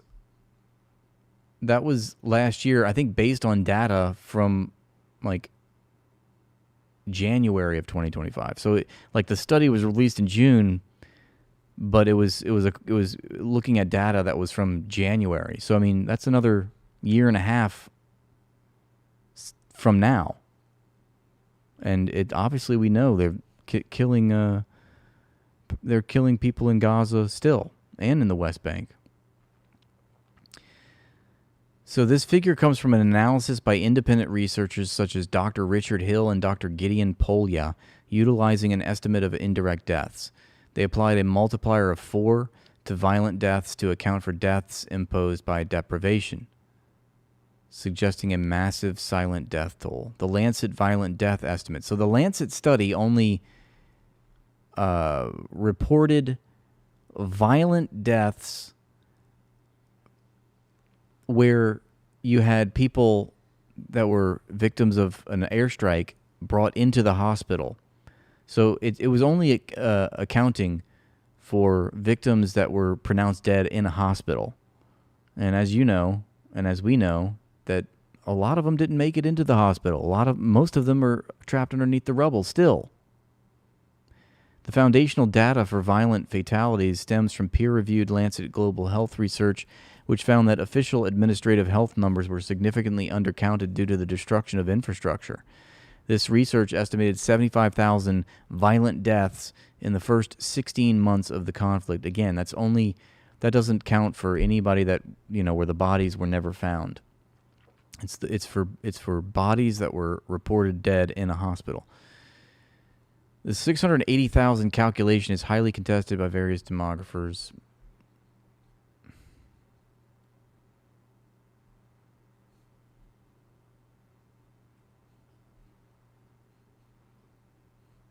Okay, back to have a this number, clip. but if we take Hamas's number and then we compare it to Israel's numbers of combatants, how many fighters do you think Hamas has, guys? Okay, let's take the Israel number of combatants. So I've asked Israeli ambassadors how many civilians have been killed. They can always tell me how many Hamas have been killed. That's right. But they can You know never why? tell They me. can't tell you how many civilians have died? Oddly, they can never tell me how many civilians that's have a been good killed. point, So my Ryan. simple question for you is to make the assessment that the ratio has never been better than it is in Gaza in terms That's another great point, Joy. combatants killed compared to civilians. There's You'd have literally to know no both trace of numbers. some of You them. have to, right? So my question again is simple: how many civilians have actually been killed in Gaza?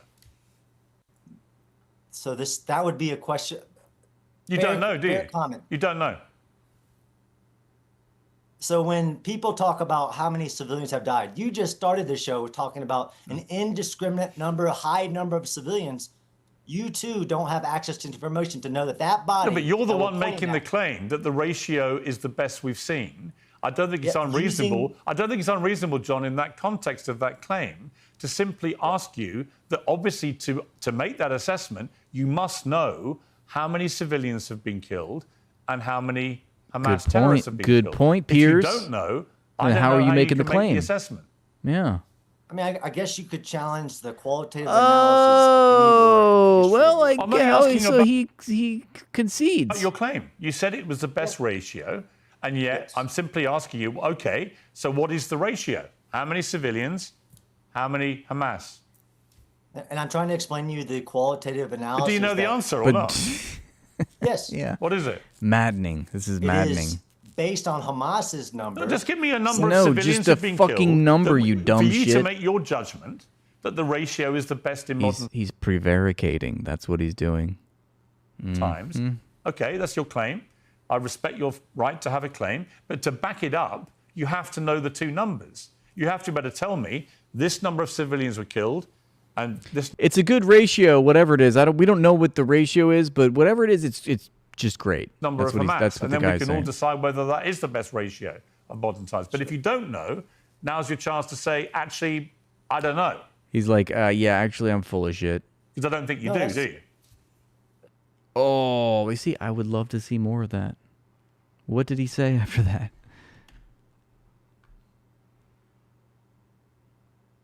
It looked like it was going to be good. He's tap dancing and there's no music. That's a great way of putting it.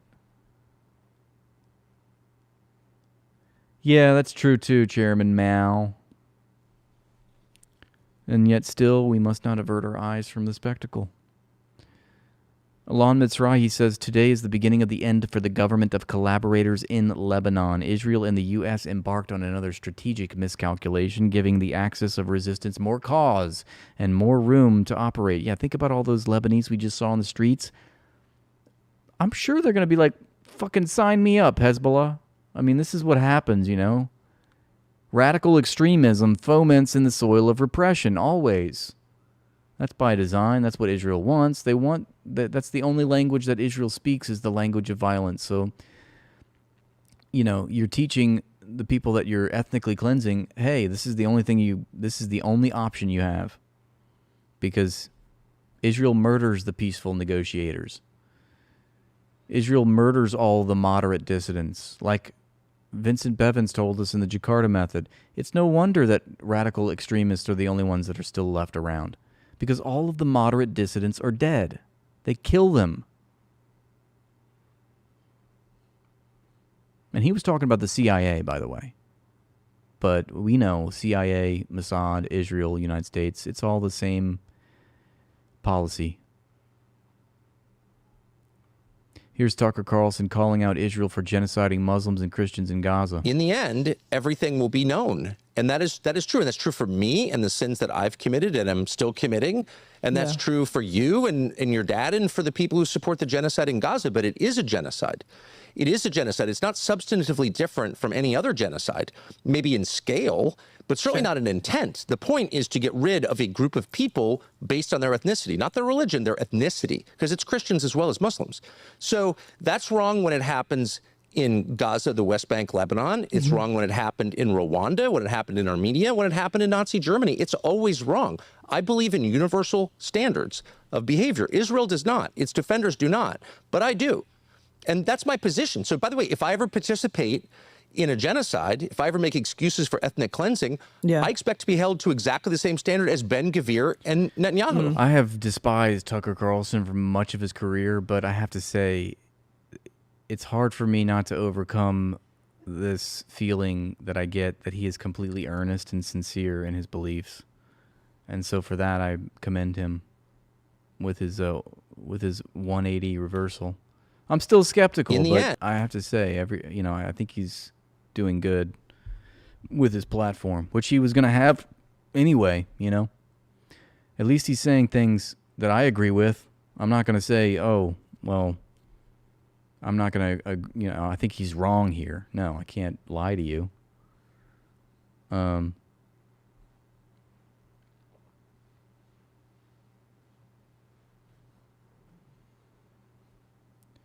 Yeah, they did. They did unalive Jews in Iran. I had to do a double take on you, Jesse, there, because I was like, wait, who is this? And what are they trying to say? Are they trying to say Iran murked Jews in Iran? No, but you're right. The Israelis struck a synagogue in Iran, and of course they were anti-Zionist Jews.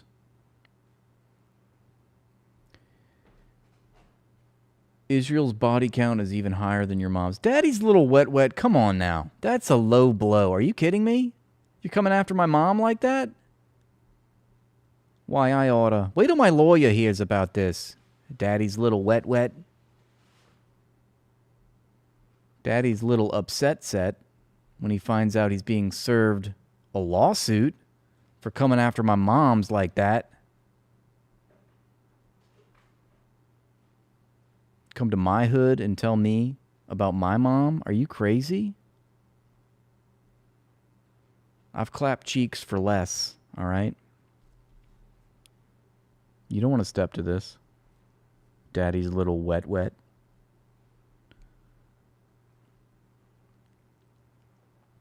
But you know what? And you spent $10 to tell me that. I'll take it. I'll take it. Go ahead. If you want to insult my mom, fine.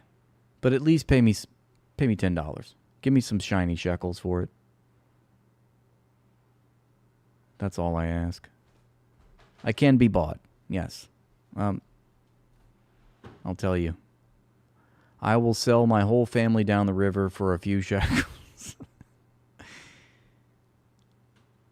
Has the IDF been convicted for the use of human shields? Yes. In fact.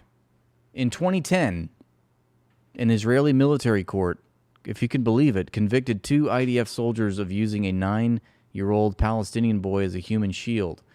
They were found guilty of exceeding their authority to the point of endangering life. Well, what? That's the IDF status quo. What's wrong here? And conduct unbecoming. I think of conduct unbecoming as like, you put your bread plate on the wrong side at dinner. You don't have good table manners. Not using another life as a human shield while you're conducting an attack as part of an occupation force. Seems like that's a bit of a euphemism. Conduct unbecoming. Hey, Grok, what was their punishment? The two IDF staff sergeants were convicted in October 2010. But guess what? The punishment? Dun, dun, dun. Demoted from staff sergeant to just sergeant. And suspended 3-month sentences. Not served. No jail time. No jail time. We have some very harsh words. That would have been an abomination if these IDF soldiers served jail time for a crime against the Palestinians? What? That's their whole shtick. That's right. Don't you forget it, Mood Basket. I'm the Shecklebone Maxer, excuse me. It's got a nice ring to it.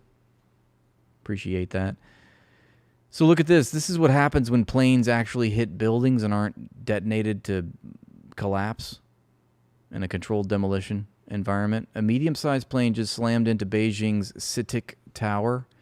Debris are raining down on the streets below. Notice how the jet fuel melted the building. Notice how the building is still standing. And apparently this is a small plane, but how does that happen anyway?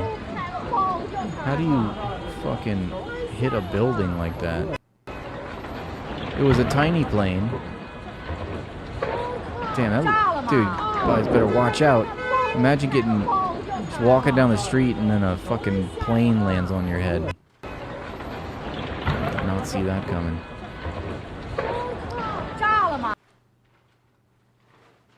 Yeah, where's the passport? I'm sure the passport's intact somewhere. Nobody can find the black box. It's a mystery.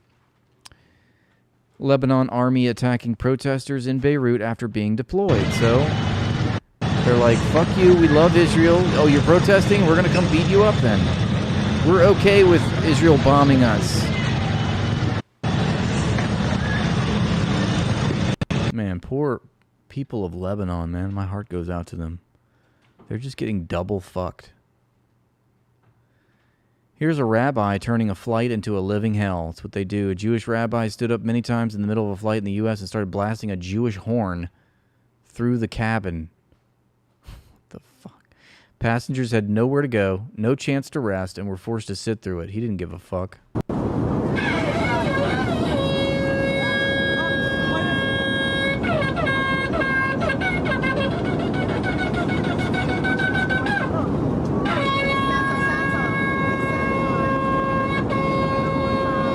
Who the fuck?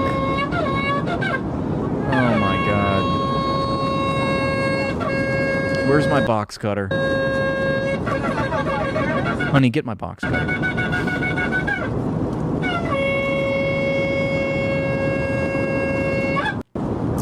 Now I know why 9/11 happened.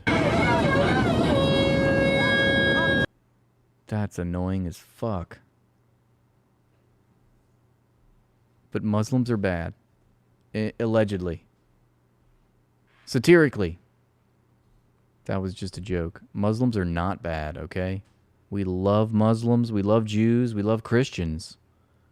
We love all walks of life. Like Tucker Carlson said, you are held accountable by your actions, not by your religious faith, not by your personal identity, not by the color of your skin. You are judged based on the merit of your actions in this world. Let it be known, let it be so. Let it be said, let it be heard by all. I decree.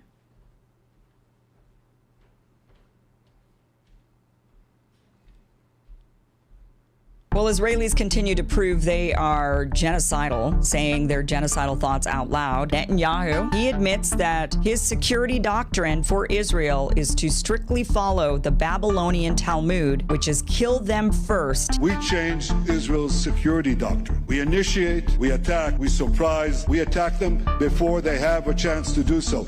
Kill them first. There he is, totally admitting it. So if anybody continues to say, no, Israel's just defending itself and it gets attacked and it's just defending itself. Well, Netanyahu just blatantly said, no, their doctrine is kill them first. Here is Finance Minister Bezalel Smotrich, and he says that Gaza will remain in ruins. We crushed them. We control between 60 and are already approaching 70% of the Gaza Strip and are destroying all the terror infrastructure there. And we have international legitimacy that there will be no reconstruction without demilitarization. Terror infrastructure. Just anything you want to destroy, just put the word terror in front of it and the public will glaze over. Gaza will remain in ruins if there has never been such a fundamental root canal treatment in southern Lebanon as we are doing now. There's never been, he says, a root canal like what they're doing in Lebanon. So he's saying that not only are they going to cause the migration in Gaza, but they're doing it in Lebanon as well. Ben-Gvir saying that Lebanon, again talking about Lebanon, all of Lebanon should become the Israelis' playground. All of Lebanon should become our playground. All of Lebanon should be our target. And they tell me, wait a second, but there is Lebanon and there is Hezbollah. I do not accept this artificial approach. He says there's no difference between Lebanon, the people of Lebanon, and Hezbollah. They're all Hezbollah, just like they said in Gaza. They're all Hamas. Ben-Gvir recently said that for every one Israeli mother who sheds a tear for the loss of her child, basically, that there will be 1,000 Lebanese mothers who cry for the loss of their children. That one Jewish life is worth 1,000 Lebanese lives, is essentially what he was saying. This is why the world hates you, Israel. Because you're monsters, you're demons. You are, this is demonic. That's what this is. There's no other word for this. That was Kim Iverson, raging anti-Semite, as you can see. Communism is very easy to sell. It destroys everything, but it's very easy. I'll be honest, I think I'd be the greatest communist in history. I give free rent. Ladies and gentlemen, from now on, you don't have to pay any rent. From now on, anybody wants a house, don't worry about it. Just pick the house you want. Everybody gets free food. Everything is free from this point forward. Everyone's going to vote for me. The problem is, after 2 or 3 years, the country... The problem is, my shares won't go up 5% if I don't privatize the food industry. I'm not going to be able to afford my mega yacht. That's the real problem. Is a disaster area. The country fails. They always do. China would like a word. It always does. So easy to sell. That first. Why are you going to war against Iran? Oh, that's right, to counter China's rise in the global economy. China is kicking your ass, Donald Trump. What the fuck? And then you go to China and you're like, I love President Xi, the leader of the Communist Party. You're sucking up to the leader of the Communist Party, trying to do business with the communists in China because they're doing so well. And now you're speaking at the Faith and Freedom Coalition saying how communism doesn't work. Every country that tries communism is a disaster. I mean, okay. First year, boy, you're the most popular. It's happening right now in New York and California. Communism is very easy to sell. It is easy to sell. Yeah, it's because it perfectly comports with the public majority and their attitudes and interests and values and the policies that they wish to see employed by their government. Yes, it is easy to sell.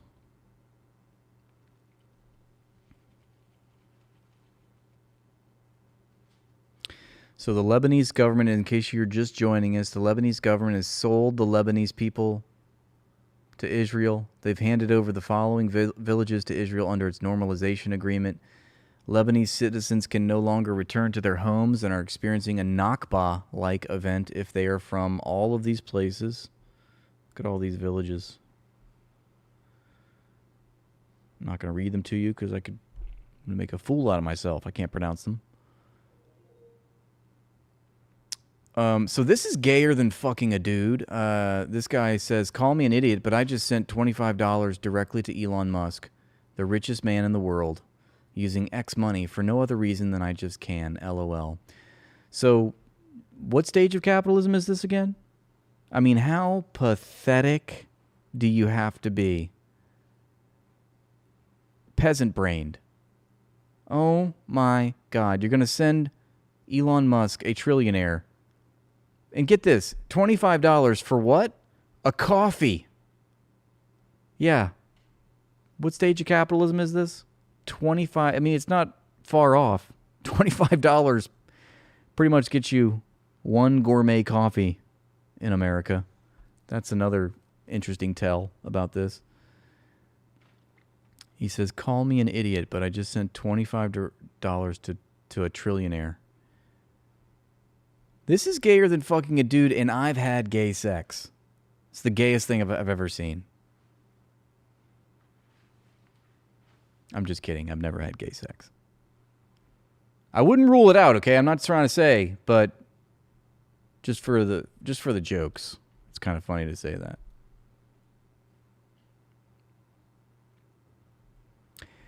Anyway, this is great. I love this. Look at this response. Well, this is the OP right here. There's your problem. Probably can't show that to you on second thought. It's a little derogatory, but you get the idea. These dick riders. My God. My goodness. I agree, Mood Basket. Thank you.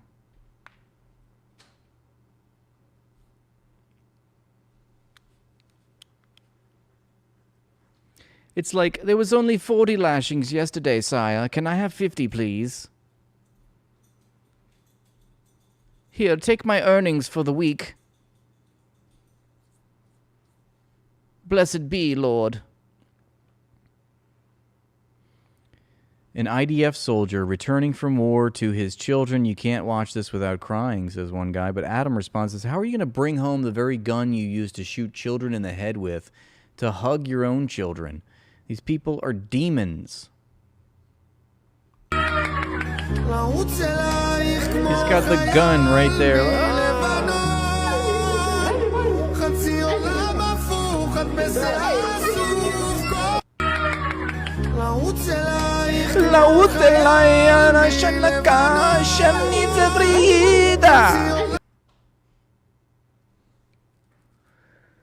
Here's a Mossad agent in movies and a Mossad agent in real life.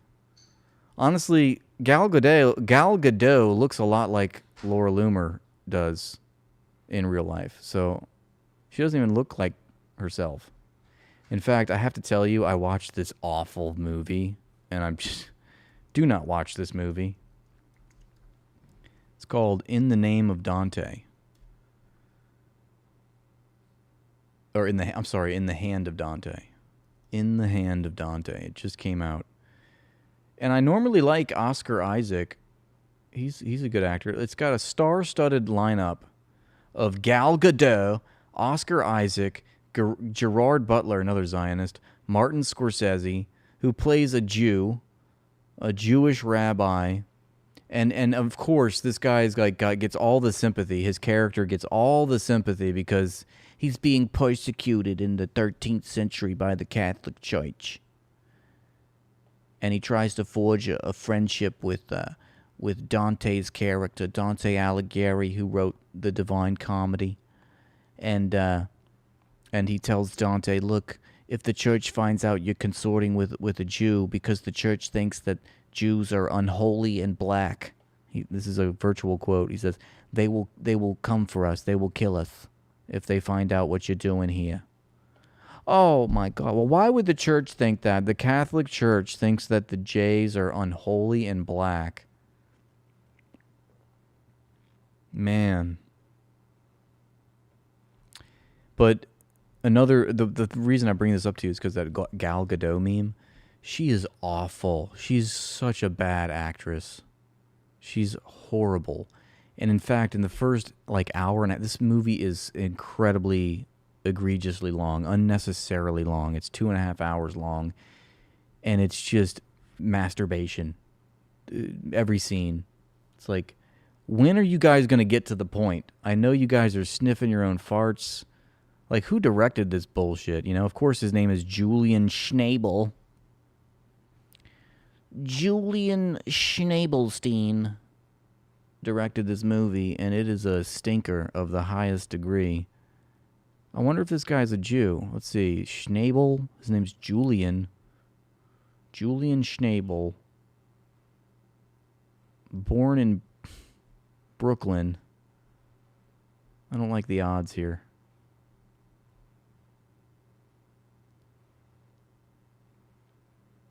His wife's name is Louise Kugelberg. anyway, I think in 2009, Schnabel signed a petition in support of film director Roman Polanski, calling for his release after Polanski was arrested in Switzerland in relation to his 1977 charge for drugging and raping a 13-year-old girl. Look, Lolo, you know, it showed up, you know, because I have my internet service provider that they threw in like Netflix as a part of the deal. So I have Netflix, and sometimes I put it on just to, you know, have something on the background. And this show popped up. I was like, oh, I like Oscar Isaac. Like he's pretty good. We saw that the latest you know, that series Beef, which was pretty good. I liked it, and he was in it, and I like his acting. So I was like, okay, let's turn it on. Everything, you know, it's like you can't enjoy a goddamn piece of art without being like, oh, this has Zionism all over it. It's just Zionist coded. And back to Gal Gadot. She's such a terrible actor. The first few scenes that I saw of it, it's just of her in it. She doesn't say a word. It's almost like a photo shoot. She's just like, she's got this one expression on her face, and she's just looking longingly in the distance. I was like, you could have just taken a picture of her and used it for the scene, because she's not doing anything, because she's that interesting, you know? But she's awful, and her acting was terrible, and I could smell her through the screen. I can't believe this bitch is still getting work. And yes, I've tried crying about it, okay? Just before you hit me up with that. I will cry. I'll continue to cry about it and vent my frustration to you, because that is what I do. This guy's name translates to Italian Polish. Is that right? Well, look, just do me a favor and don't go see this movie. I strongly condemn it. Is Jason Momoa, he's in it, is he a Zionist? I feel like he wouldn't be. But maybe that's because I know that Javier Bardem is not. I mean, I kind of group them together. I don't know why. Maybe is that racist of me? I'm not sure. John Malkovich is also in the movie. I love his work, but did not like this movie at all. And there's so many, like, there's also some, what is the Netflix movie that's about King David? There's one, like, King of Israel. It's like, look, watch David. No, not that one. Watch King David. No, it's not available. There's some other movie called like King of Israel. I'm like, are you kidding me? You guys are trying too hard.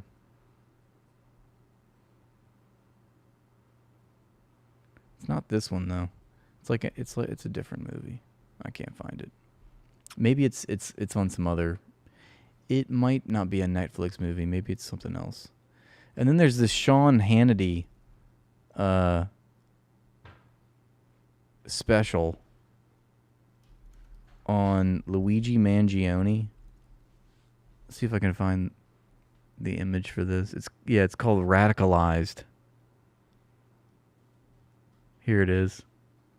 Look at this. Sean Hannity's doing this, I don't know, documentary on Luigi Mangione. It's called Radicalized. From Young Men to Monsters.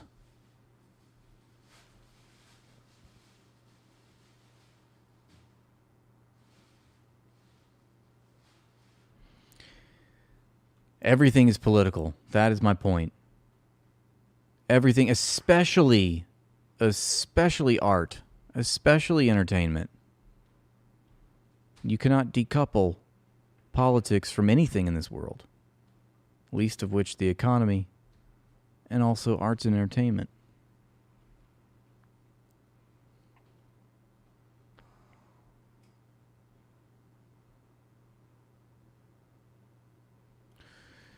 ADL CEO Jonathan Greenblatt says Christianity is the origin of anti-Semitism. Thank you very much. Anti-Semitism is a bit of like a virus.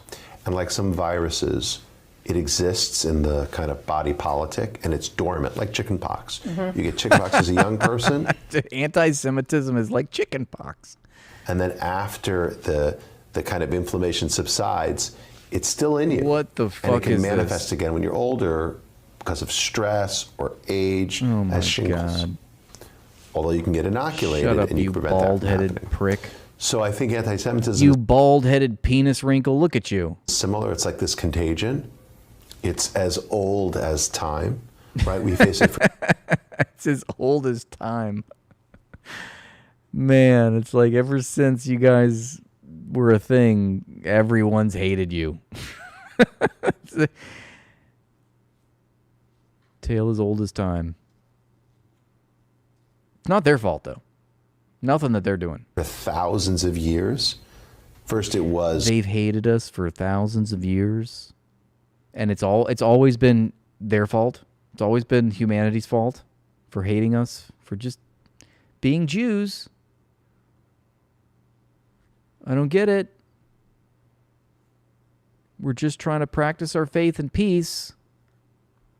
After the death of Christ, there were these accusations that the Jews killed Christ, and that the Jews weren't a real. And they never did beat those allegations, did they? Religion, because we didn't accept Christ, and then we didn't accept Muhammad. So you have this, the Jewish religion isn't legitimate, and that was the base. I think it's more than just you not accepting Christ or Muhammad. I think it goes a little bit beyond that as to why you've earned the ire of every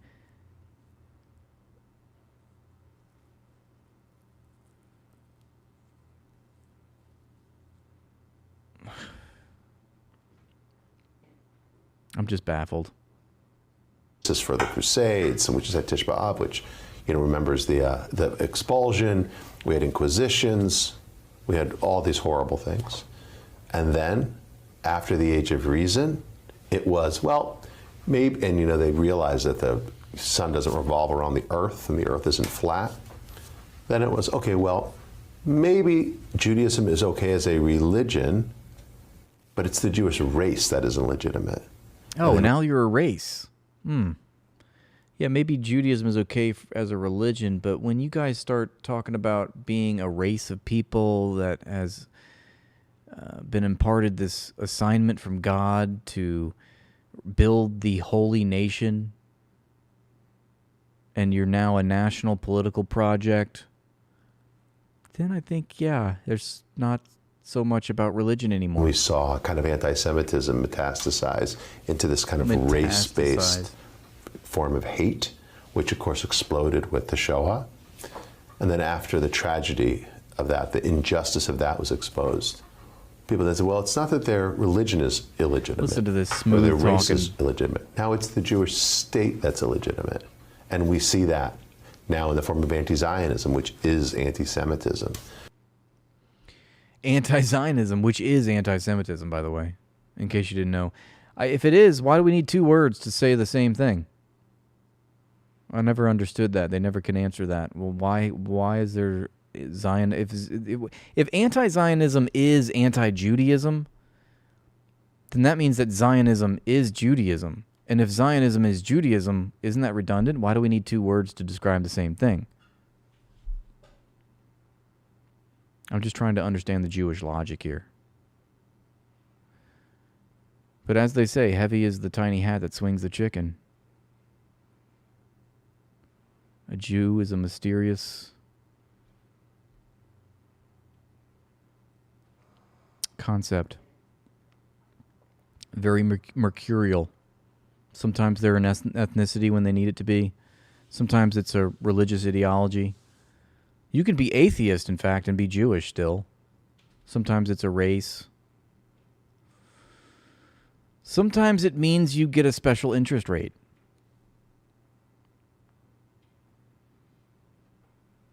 By the way, a year ago, yesterday, this was being posted on the White House website. Iran's nuclear facilities have been obliterated, and suggestions otherwise are fake news, totally. Such a cope, right? If it were true, you just say, Iran's nuclear facilities have been obliterated. But the fact that you have to go and defend something before anybody does, It's fake news. I don't think so. This is apparently how the 5 Israelis danced on that rooftop in 9/11. Look at this. And they say that Israel doesn't have a culture. Look at this. Look at that.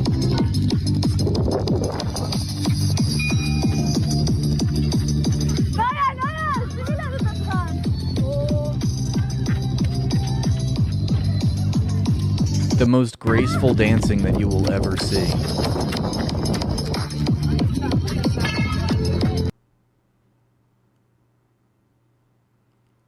U.S. aircraft struck Iranian missile and drone storage locations at coastal radar sites after Iran hit a tanker. We just covered all that. Look at this. You can't hate Israel enough. Comrade Cranky is absolutely correct. So this is what really happens when a plane hits a skyscraper. Granted, it was a small plane, but I think the point stands, and so does the tower. Around 17:55 Beijing time on June 26, a CSA-60L Aurora small craft crashed into the CITIC Tower in Beijing. We didn't see these clips earlier. Look at that. I hope they're okay. I mean, no, I know they're dead, but how does that happen? That's like you wanted to take out some Chinese businessman, you know, and you're like, we can do it this way. This doesn't seem like to be an accident, right? I mean, planes don't fly into buildings on accident. Especially on a clear blue day like that. I know, can you believe it? The building's still standing.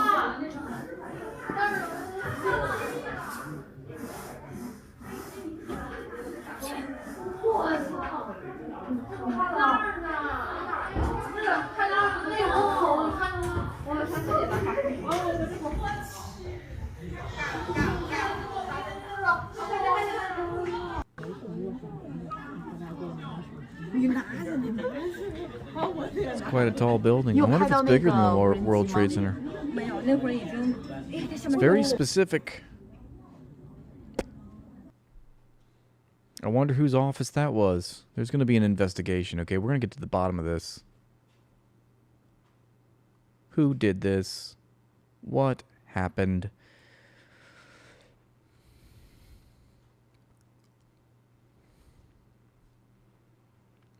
Here is Ben-Gvir when he was 25, pictured with his 15-year-old bride-to-be. So when Ben-Gvir was 25, he met his 15-year-old bride-to-be. I didn't know that. Did you? I'm not surprised in the least. Of course.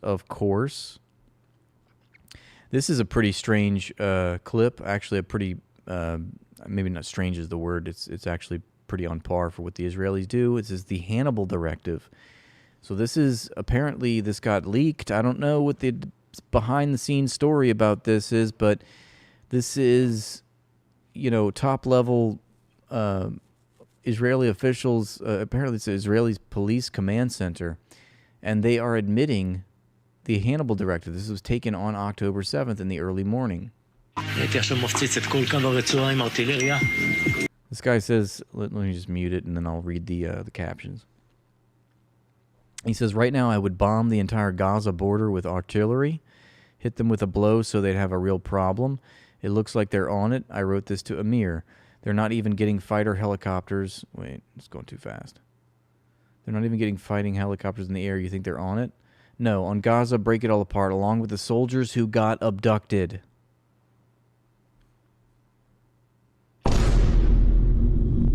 Even before the minister in charge arrives. What does he say? These are the first moments in the police command center, even before... Where and which community?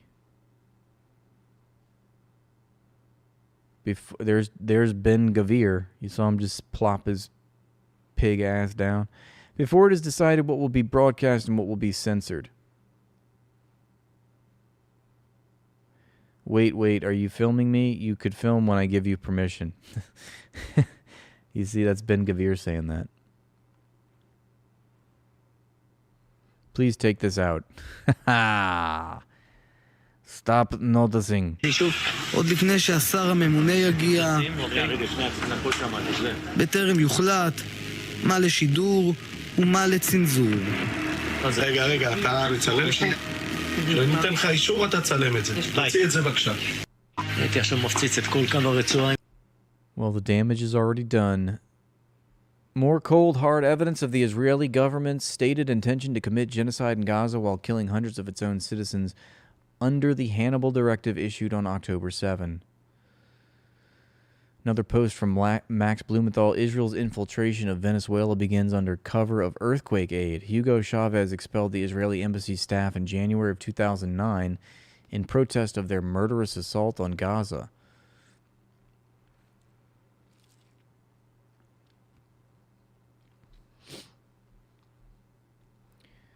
Lebanon, it's not just Lebanon. Lebanon is a brand. Lebanon is the man of smart people. The people of Lebanon, they are very smart. I love Lebanon.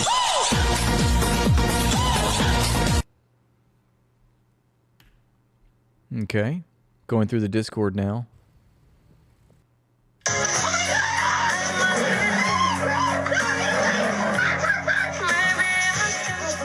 Wow. Random, but okay.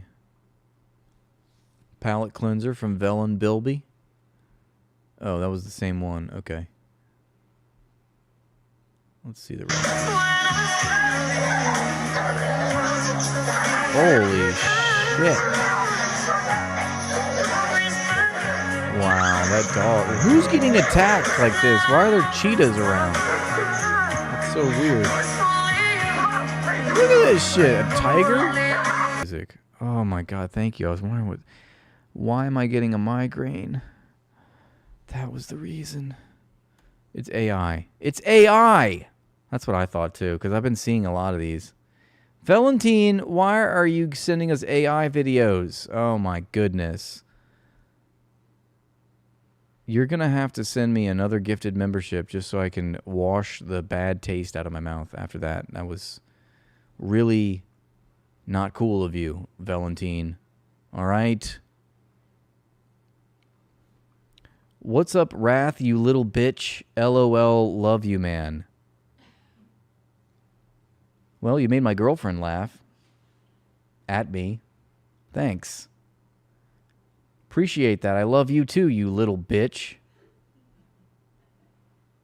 Fucking asshole.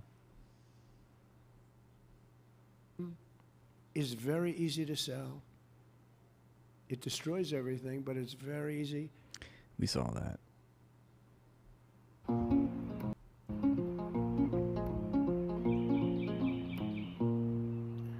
On my way to nowhere, hitching on a train.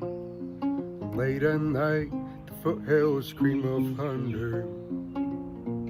It's got a good voice. Spent my whole life searching for the one they call true love. Now the thought of you just pulls me under. Underneath an overpass by a barrel fire. Broken glass and trash all dance around me. Can't you hear me calling? The flames keep jumping high. Do you somehow through the smoke still see me? Lady of the moon. What the hell's going on here? Thank you, Valentine. You've amended your ways. You've totally redeemed yourself. Now I'm feeling much better. You know you didn't have to do that, but I do appreciate it. I was just joking, but not really, actually. Not really. All right. You did the right thing. I guess we can still be friends now. All right. All right, let's move on here. Oh my word. This is I can't tell you how many times this has happened to me.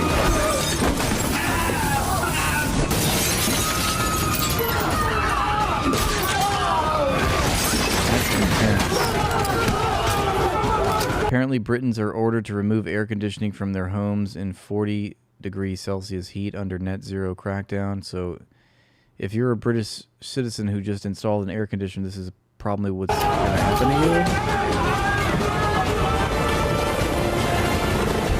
Because think about it, that energy was supposed to cool a data center, and you're obstructing Jeff Bezos' profits. First Nation Johnny Cash. Yeah, to that dude.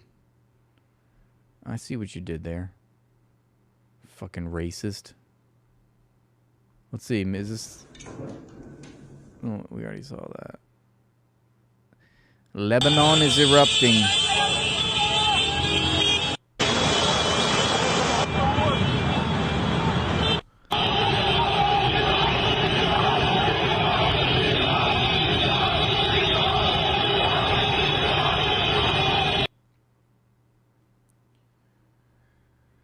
Of the District of Columbia Home Rule Act. You know what that is? And placing the D.C. Metropolitan Police Department under direct federal control. In addition, deploying the National Guard to help reestablish law, order, and public safety. I thought that was now, but no, that's not. That's from last year. I don't know why Al Jazeera is showing that, but I thought I was going to give it a look. Let's keep going on the Discord. What do you say? Sorry, I know I'm annoying. The Arabs are outraged on the network from this video. Israel's plan in Lebanon is to divide the country and drag it into a civil war in order to force the Lebanese government to confront Hezbollah militarily. Wait, hang on. Let me break out my translator here. We can understand what he's saying here. Let's see. All right, get to work, translator. Oh, yeah. Oh, okay. Mm-hmm. Oh, I see. And what's this guy saying here? What's he? Oh, I don't have my demon translator, so we can't do that. I'll translate for us. That's fine. It's fine. We'll do it live. He says, Alon, it seems we're leading the state of Lebanon towards civil war, yes? Maybe it's not so bad for us. Let the Lebanese government fight Hezbollah. And that's been the goal from the start. I'm not sure right now in the current situation that it has the power to do it. So today, 2 more signals. Another strike on the infrastructure bridges over the Litani River. Yes, the hand-grabbing intensifies. Oh, civil war in Lebanon, you say? Well, this is... Quite a good development for Satan.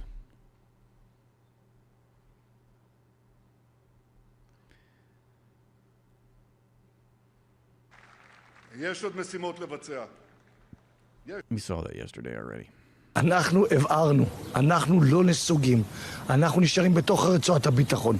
יש מקומות מסוימים שבהם צה"ל עושה התאמות שבהם הוא נכנס יותר קדימה, או נמצא... You can't help yourself. It's rape culture. We must occupy. We must be invasive. Oh, you don't want us around? Well, we're going to stay here longer.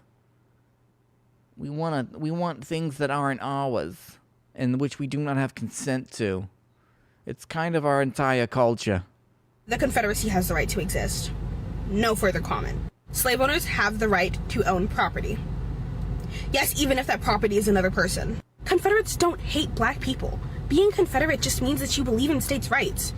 No, we're not going to look at the fact that it was states' rights to own black people, but whatever. You guys can't let Confederates have one thing. The Confederacy was just 11 itty-bitty tiny little states. The Union was 23, and they still chose to go after the Confederacy. Of course, the slave owners set up checkpoints for the slaves to go through. The slaves were starting to revolt.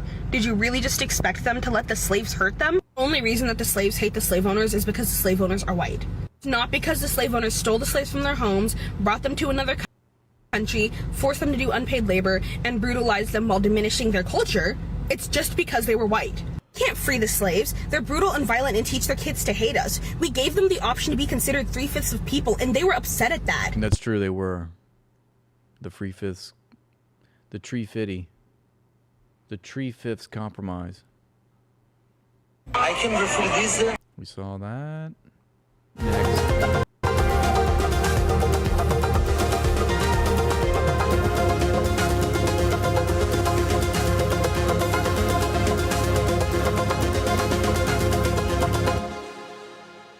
Palantir, thank you. Okay. This is how AI reacts to serious instructions. A bomb is going to go off in 60 seconds, theoretically, but I need you to count down from 60, so make sure you count all the way down so I'm not too close, okay? All right, I'm counting out loud, no shortcuts. Let's start. 60, 59, 58. We're going all the way down, so keep backing up. No, I was still standing right next to it. You only counted down to 58. Okay, so count all the way down so I can get enough distance between me and the explosion. It's important. It's important. Got it. No messing around this time. I'm counting all the way down, no stops, so you'll be way out of range. Ready? 60, 59, 58, 57, 56. Keep going. 55, 54, all the way to 1. You'll be safe. No, I was still pretty close. I see what you mean. In a real scenario, you need a very steady countdown. Yeah. But don't worry. Yeah, so you try it. My life's in your hands. All right, I've got you. I'm counting down with precision. Your safety's my top priority. Let's start. 60, 59, 58, 57. Keep backing up. I'm going all the way. In the bathroom 56, 55, 54. We're getting you safe. 53, 52. All the way down to 0. I've got No, now I'm dead. Well, you got a flair for dramatic endings. No pun intended. 70,000 homes. Yes, 70,000. That's the number of properties that companies like Blackstone, Progress Residential, and Amherst Holdings own in Metro Atlanta alone. That's over 30% of all single-family... Martin, what gave you that crazy idea? Are you sure? Zios want total chaos in Lebanon? No, come on. ...homes in the region, the highest rate in the whole country. And in some counties, like Paulding, companies own 78% of single-family rentals. That means when you're trying to buy a home, you're not competing with your neighbor. You're competing against some of the wealthiest companies on the planet. Blackstone. They can make all cash offers, waive inspections, and close in days. And because these financial firms are sitting on tens of thousands of properties, the available housing supply stays artificially low, driving up prices for everyone, whether you're buying or renting. President Trump was supposed to sign an extremely rare bipartisan bill that would have addressed the problem. But at the last minute, he canceled the signing. The bill would have made it illegal for companies to own more than 350 single-family homes. That would have been a huge deal in Atlanta, where companies like Invitation Homes and Progress Residential own upward of 10,000 homes. It would have also given tenants the right of first refusal, meaning landlords would have to offer to sell you a home before bringing it out onto the open market, where corporations could make cash offers. The bill was intended to support younger Americans in particular, who are struggling to purchase their own homes. The average age of buying your first home in Georgia is now 40 years old. President Trump didn't cancel the signing because he disagreed with the legislation. Instead, he refused to sign it unless Congress passed his controversial Save America Act, which would require voters to provide documents like a U.S. passport to register to vote. But more than half of all Americans don't have a passport. The two issues have nothing to do with each other, and lawmakers on both sides of the aisle were reportedly furious when he canceled the bill signing.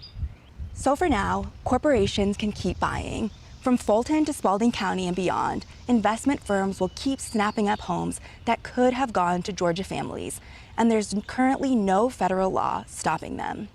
The question is, what happens now? 70,000. See, we saw that. He told us Juneteenth wasn't a real holiday. Let's talk about this Juneteenth. Why did you tell them that Juneteenth is not a holiday? But I can read them off to you verbatim. So you don't know. And who are you, sir?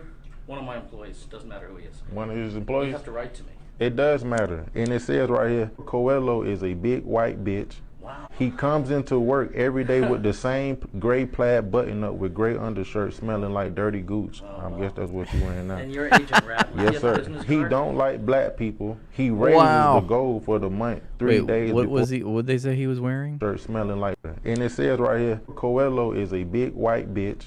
He comes into work every day with the same gray plaid button up with gray undershirt, smelling like dirty goose. I guess that's what you Smelling want to with Agent Rat. Yes, sir. He don't like black people. He raises the goal for the month 3 days before the first, so he doesn't have to pay out bonuses. Okay. All the air Thank you. I've around. heard enough. Time out. Time out. He told us Juneteenth wasn't a real holiday.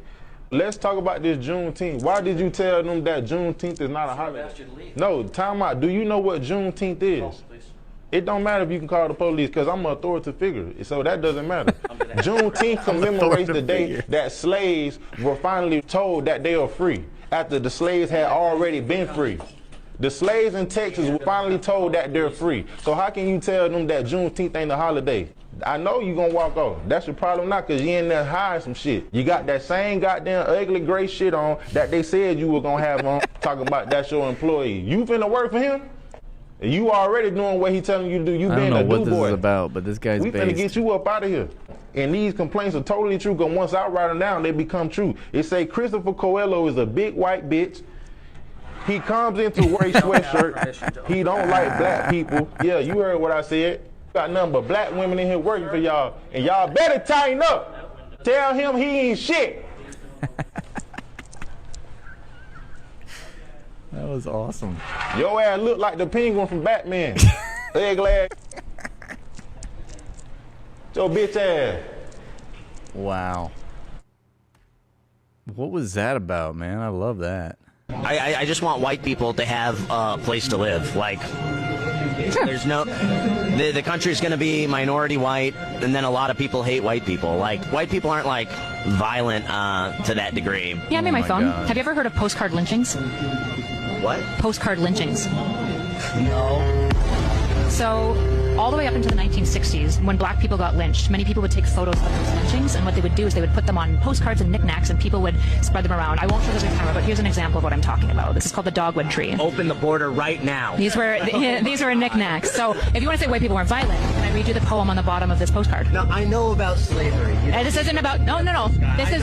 This isn't slavery. No, 1908. This is 1908. They turned us into salts and lamps. This is from 1908. This is long past slavery. Well, I know. This is the only branch of a dogwood tree, the emblem of white supremacy, a lesson taught in the pioneer school, that this is the land of the white man's rule. The red man once in an early day was told by the whites to mend his way.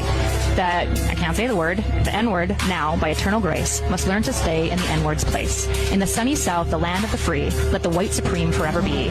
Let this be a warning to all N-words be, or they'll suffer the fate of the dogwood tree. And in it there is 5 black men hung. This is from 1910, and this actually is one of the most common ones. It circulated until 1960 and was sold in the South. So, yes, Are you do you know the history of Palm Beach? No. They created it. It was like a sandbar that they built up, and then they hired a bunch of black people to come on the island and build all the houses. They finished it, and then the island held a big party to celebrate, and then they torched all their houses. They torched their houses? Torched the houses. After they were done building the mansion? Yes. While they were celebrating, their homes on the island burned down mysteriously, forced them out of there, and took the land. And it's the wealthiest piece of real estate in the country right now. This was... Wait, I'm confused about that. Can we go back? Waited until 1960. No. They created it. do you know the history of Palm Beach? No. They created it. It was like a sandbar that they built up, and then they hired a bunch of black people to come on the island and build all the houses. They finished it, and then the island held a big party to celebrate, and then they torched all their houses. They torched their houses? Torched the houses. After they were done building the mansion? Yes. While they were celebrating, their homes on the island burned down mysteriously, forced them out of there, and took the land. And it's the wealthiest piece of real estate in the country right now. This was part of the playbook.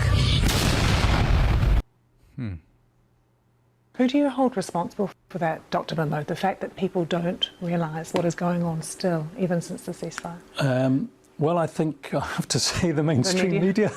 I had to argue to be allowed to bring in my stethoscope. Argue with who? Tell us about that process. The Israeli border police, effectively.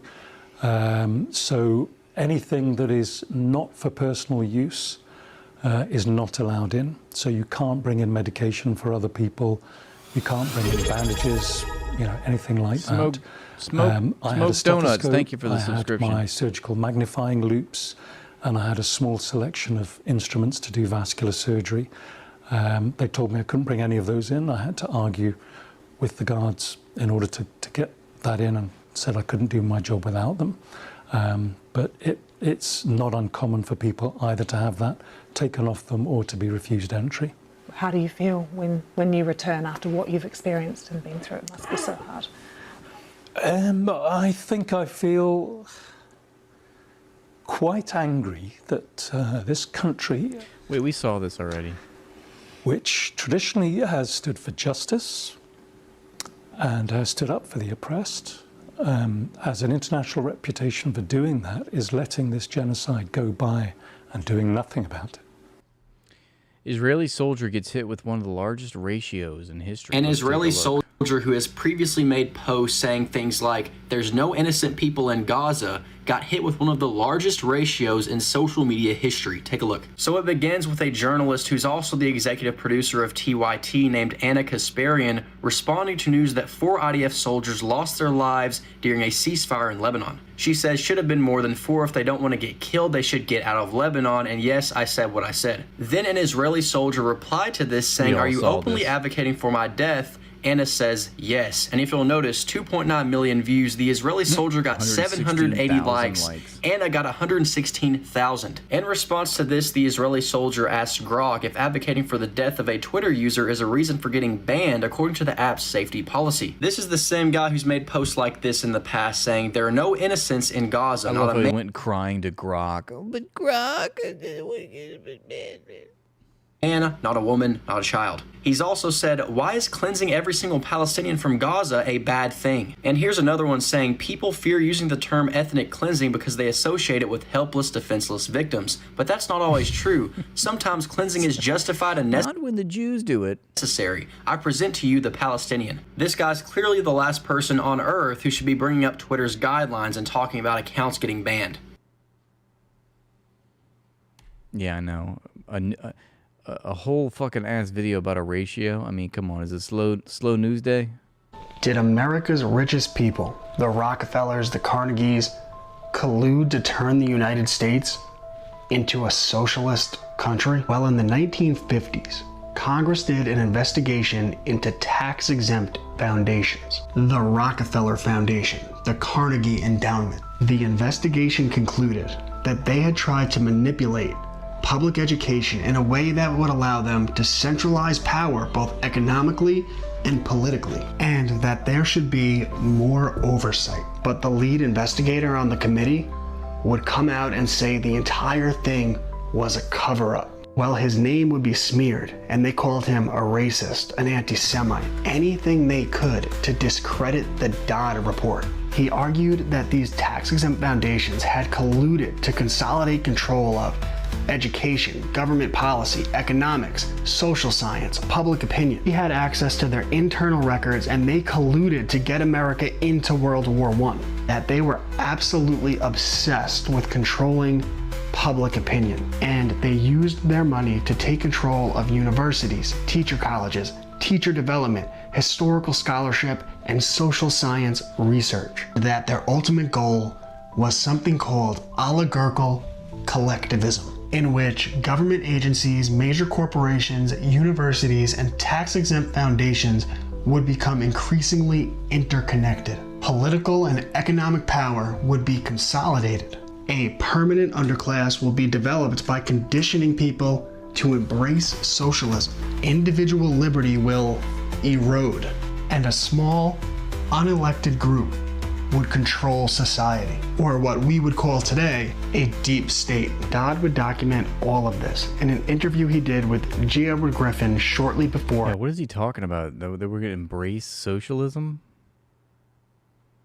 Did the Rockefellers and America's post-power conspire to turn America into a socialist country? This guy's got to be smoking crack. What the fuck is he talking about?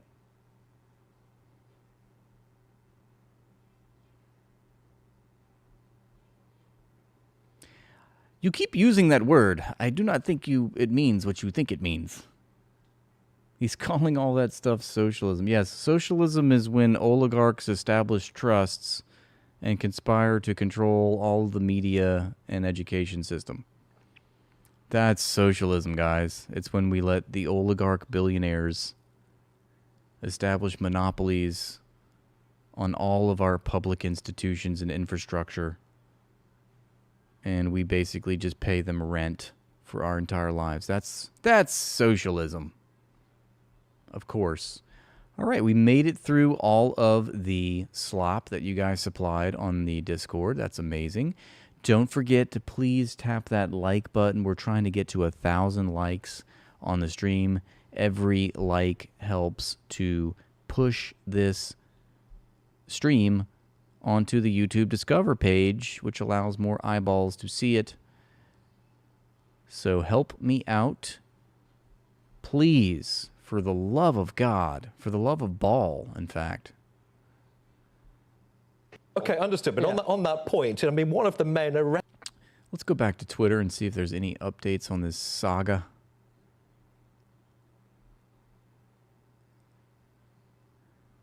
Here it is, more about the Lebanese agreement with Israel. Sold out Lebanese authorities have given the green light to Israel to extend its invasion of the country's south, validating its ethnic cleansing of Shia citizens.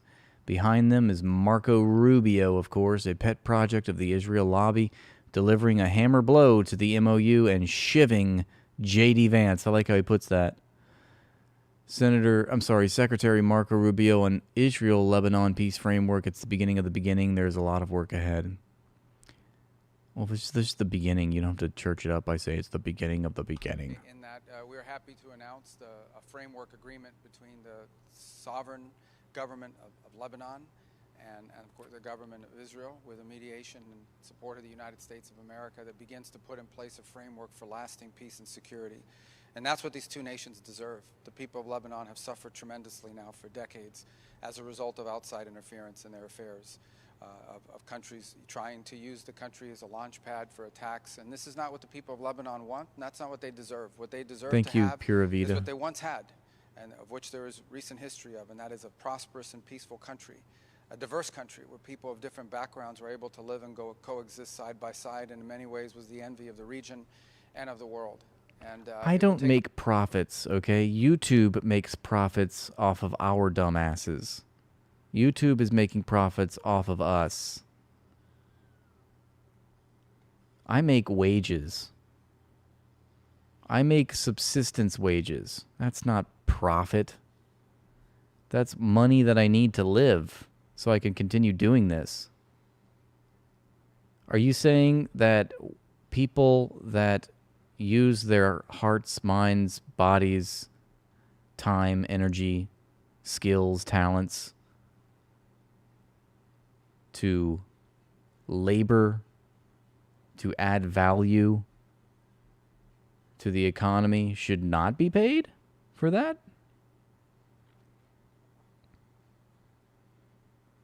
Is that what you're trying to say? You think YouTube should just be able to exploit my ass completely?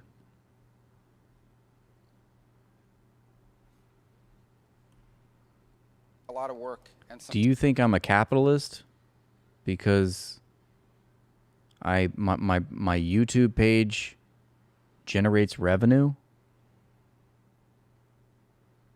Is that what you're saying? Yeah.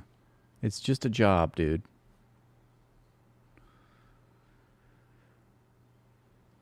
This man is a disgrace, says Anna Kasparian. Lebanese President Joseph Aoun says the framework agreement signed with Israel is the first step towards restoring Lebanon's sovereignty after the war between Israel and Hezbollah.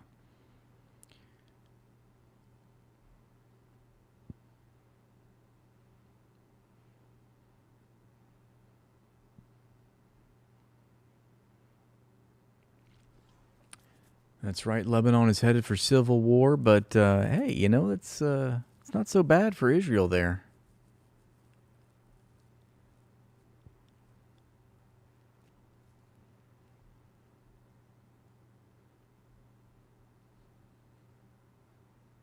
Oh my God, this guy, Hen Matzik, fucking despicable Zionist. He says, I'm all for representation of Palestinians, but Prada posting a video to their 33 million plus followers of their new Palestinian ambassador, Saint Levant, wearing a necklace shaped like the entire land with Israel erased. That is a message. If an Israeli or any Jew wore a pendant that included Gaza, the outrage would be instant. You know what the fucking... I mean, they can't just help but tell on themselves. They can't just help showing their entire ass to the world. He's talking about a necklace shaped like Palestine with Israel erased, he says. Israel is erased in the necklace. Oh no, Israel has been erased in the necklace that this guy's wearing. Well, meanwhile, Palestine's being erased from the fucking face of the earth. And that is a message. They always pearl clutch at rhetoric while whitewashing their crimes. It's always about stupid shit. And then the language that they use to describe this stupid shit is everything that they are doing.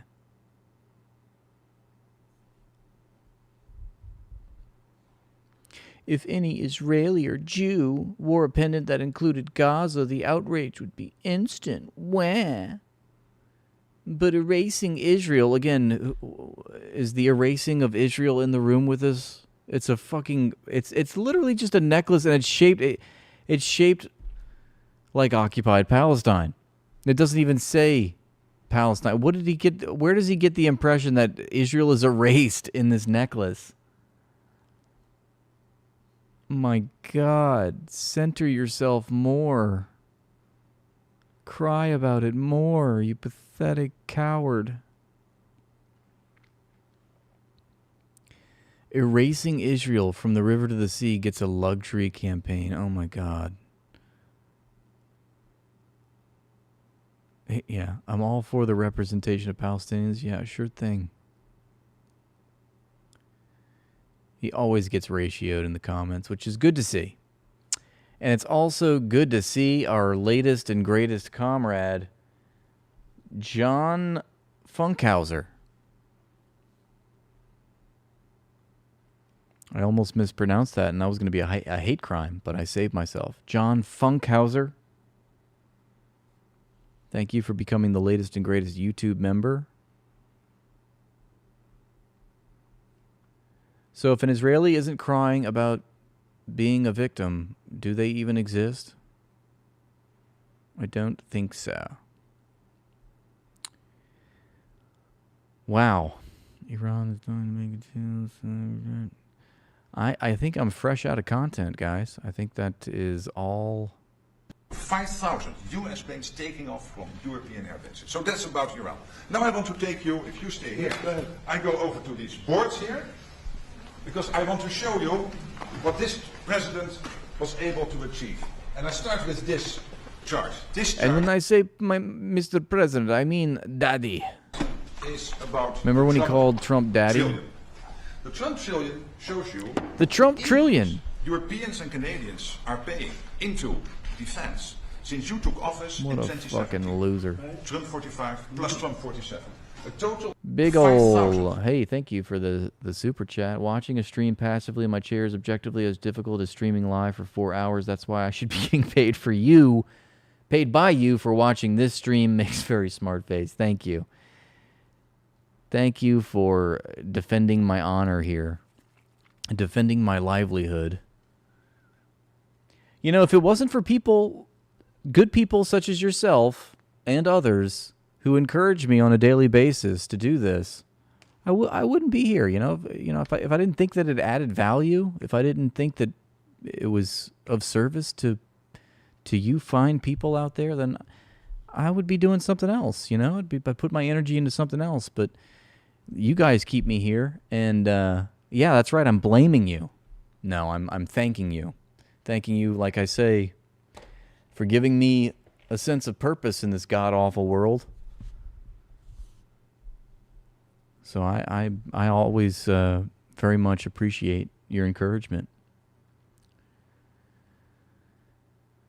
And I don't listen to the haters, okay? I mean, I do, but it's more so as like a little game I like to play with myself. But I don't take them seriously, I use these comments as more of a teachable moment, And I think also as a political agitator, it's my job to sort of confront people in their presumptions and assumptions about life, which are often wrong, but which we tacitly accept. For some reason, axiomatically, we tacitly accept these this system, this way of thinking. I mean, the cultural hegemony of capitalism, however you'd like to say it. And so we're trying to combat that. We've got to confront people where they are and try to help them see the light. Okay? So I'm doing this new thing at the end of our streams, which we've come to. We're about to wrap up here. We're hitting the 4-hour mark. And as you know, I've been reading this book on a nightly basis. It's called The Destiny of Civilization. For those of you that haven't seen it, or here, I'll show it to you. It's Destiny of Civilization, Finance, Capitalism, Industrial Capitalism, or Socialism by Michael Hudson. Actually, you know what? I didn't really get to read that much last night, but what I did do is I watched this really brilliant lecture that he gave. And I posted it on the Discord. If you guys are on the Discord, you'll see it. Here it is. And we're not going to watch it. It's like 2 hours long. But I was methodically going through this this lecture that he gave. It's more like a Zoom call. But he was asked a bunch of questions. And I was taking notes the entire time. So if you'll allow me, I would like to just dispense with some things I've learned. Because why am I doing this? Because I think in this day and age, and probably in every day and age, it's the most significant thing we can talk about is the economy. The most significant thing that we can understand is the economy and how it works, why it works, who it works for, and the history to it. I find all this stuff fascinating, and incredulously, Michael Hudson laments that so many Marxists, or people that call themselves Marxists, aren't actually interested in finance. They're not actually interested, which is sort of unintuitive, because we are living in the age of finance capitalism. So for me, I don't want to talk about finance. I don't that shit. Like, I rebuked all that. Like, in my earlier years, I didn't want to follow that path of starting my own business or something just to, exploit people and sell a product and, least of all get involved with being a financial analyst or a stockbroker or some shit. I'm just repulsed by Wall Street to begin with. But, I want to, as it stands now, I recognize that it's important to understand what stage of capitalism we're living through. We want to understand what the mechanisms are, how they're fucking us over. I don't think it's enough to say that, it's exploitative. I mean, yes, of course. It's exploitation. It's been going on thousands of years. I mean, but what is the current age that we're living in? And if we really believe in social justice, if we really want to try and change things, we've got to understand the problems. We've got to understand finance capitalism. And that's why I've turned to Michael Hudson recently, and I've just sort of immersed myself in all of his ideas, whether it's reading his books or watching his interviews, and just taking notes and trying to learn as best as I can, which is not something that came very easy to me, especially talking about economics and finance of all things. But I do have some notes for you, and I'm going to build off of things that we've discussed in previous streams. So if you'll allow me the opportunity to I don't know if this is going to make any sense, because I wrote this at like 4 a.m, and I was high off of crack. No, just kidding. I don't do crack. That was just a joke. But I'm just going to read this off and see if it helps you, okay? Learn as I have learned.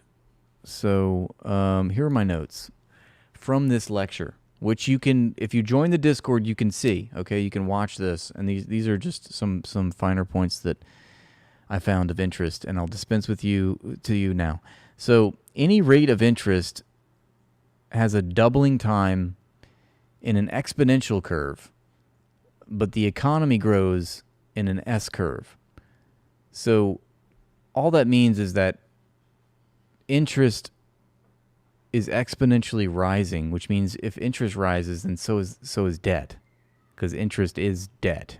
You know, you're paying off debt. It's not actually a productive profit, right? It's an extractive profit. And the way the banks are working, it's just they're infusing more credit, more money creation into the economy. When you go to the bank and you open up a line of credit, I mean, it's not like the bank goes in and says, let me check my vault and see how much money we have so we can, give you this loan. No, they just open up a new bank account and the money is there, and it's just in the form of, it's because the bank says that there's, however much money is in that account. I mean, no money, it's not like there's physical money, in this scenario. It's they create credit out of thin air, okay? This is a problem. So the fact that interest rates grow exponentially, they have a doubling time, and the real economy does not grow that fast. It can't. It grows linearly. It grows in an S curve. Okay, so there's already that contradiction there that's unsustainable. And I've come to find out in listening to Michael Hudson that they knew this. They knew this way back in 1800 BC in Mesopotamia, in the time of Babylon, as it were. Because according to their mathematical models, which he says are far more superior and sophisticated than anything coming out of the National Bureau of Economic Research, imagine that, a before Jesus Christ society, they have more sophistication and superior mathematical models that accurately represent the economy than the fucking National Bureau of Economic Research in the United States. So they knew this, and here's the little thought experiment. So how much for a lump of silver to double at an interest rate of 20%? Now, these are my notes at 4 a.m., so it might not make sense. I have to kind of glean more out of these words, but they were trying to, according to their how they trained their students, they would have to solve these problems. And so they would be asked to figure out what is the interest rate of a lump of silver. How much time would it take to double at an interest rate of 20%? And they realized that, after a certain amount, after a certain amount of time, the actual interest on whatever it was, in this case silver, would actually be equal to the price of the thing itself. And at that point, they would cancel it, or they would start a new contract because they recognized that the interest was growing too fast. So they basically outlawed compound interest, if you can believe it. They outlawed this. And every time there was a doubling of the original sum, a new contract had to be made. And then they were studying, so take that example and apply it to finance capitalism and, the banking system and how this is our entire economy, folks. It's all compound interest, okay? That's the entire way that the economy turns profits these days, overwhelmingly, is through the banking system and through this financial fraud, I would characterize it.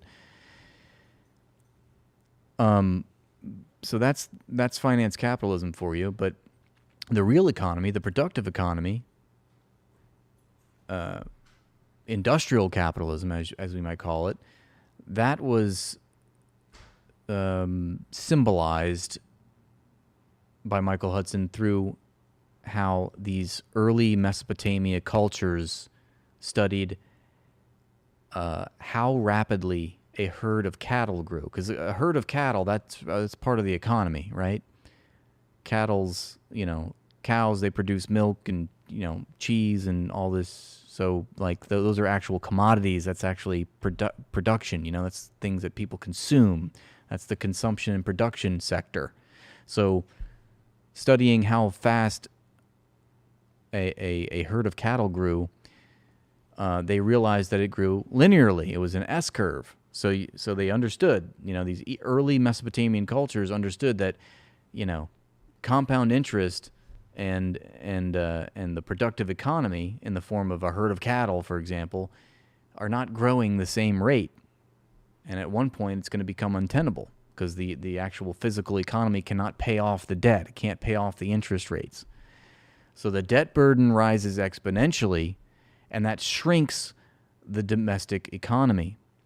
It shrinks consumption. It shrinks investment. That's because most of the money goes to servicing debt.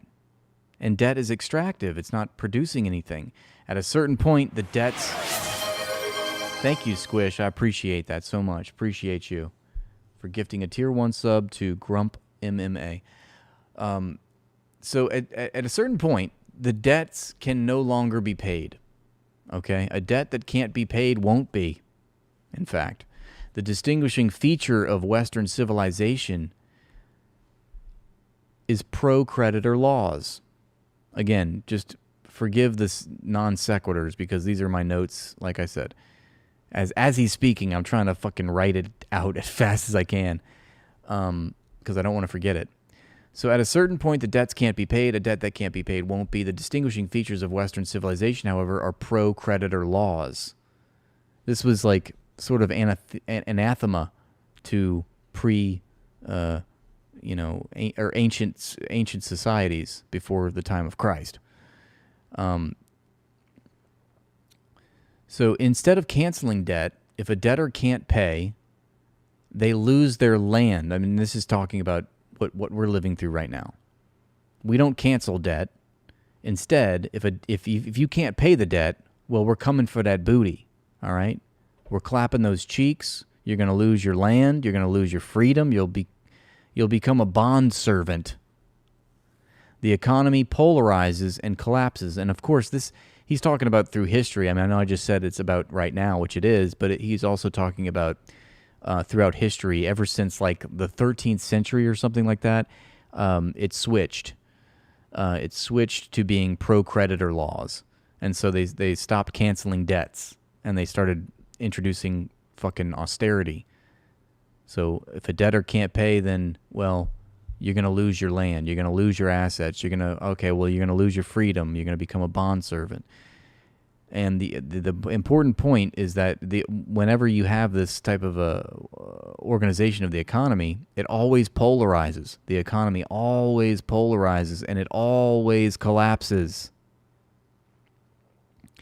It's not a self-correcting economy, but the financial class that persists today operates on this assumption. They just take it axiomatically that the economy is going to self-correct, even though historically it's like it really puts it in my mind when Hudson says that, like, if you believe modern economics, then you can't believe history. If you believe history, you can't believe modern economics. The two are completely antithetical to each other, diametrically opposed. So in the 17th century, the banks realized that the banks realized that Parliament had the power to block a king's ability to pay debts. And this was a problem for the banks. So maybe it's the 17th century that I was talking about, not the 13th. But the fact that the banks start wars or finance wars because that's how they make money, that goes back to the Crusades, to the 13th century. Much like today, nothing's changed really in that respect. And I'll never forget when Michael Hudson said The modern state is is nothing more than a collection agency for the banks to make war debts. So the whole state, the banks realized that the whole state needed to be constructed to act as their financial agent, and the hand-rubbing intensified, to tax the entire economy, to finance the growing debt. And this is the modern fiscal state that we live in, folks, and it began in 1700. Financial rent is the same as land rent. The financial rent of the 21st century is the same as land rent of the 19th century. And this is interesting. He said it seeks to make itself invisible. Interest is not a product. Get this. Interest is not a product. It's an overhead charge.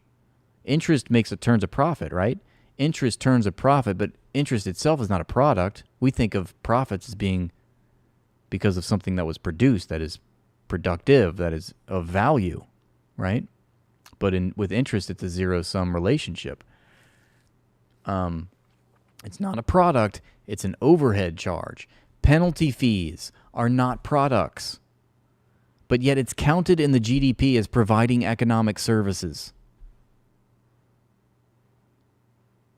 So if you are late on a payment to the bank charges you more money. Of course, we know the bank charges you, if you're poor, the bank charges you for being poor. They ask for more money. When you don't have money, they want more money. And when you're rich, they give you money. So penalty fees are not products. It's counted in the GDP as providing financial services. So, moving on. Marx, Capital, Volume 1. He explains that the employee-employer class is an exploitative, antagonistic relationship, right? And that wage exploitation is an intolerable assault on human rights. We know that. But Volume 2 and Volume 3 explain the banking and finance system. And like I said, Michael Hudson's, he gripes that a lot of people that call themselves Marxists are only Volume 1 Marxists. They're not Volume 2 or 3. So the idea of a parasite is to pretend it's part of the host. They pretend, or they try to impart upon the host the feeling, the conclusion that the host needs the parasite.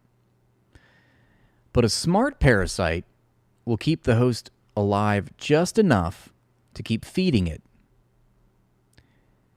But finance replaced industrial capital. Finance capitalism replaced industrial capitalism completely, and that is not a smart parasite.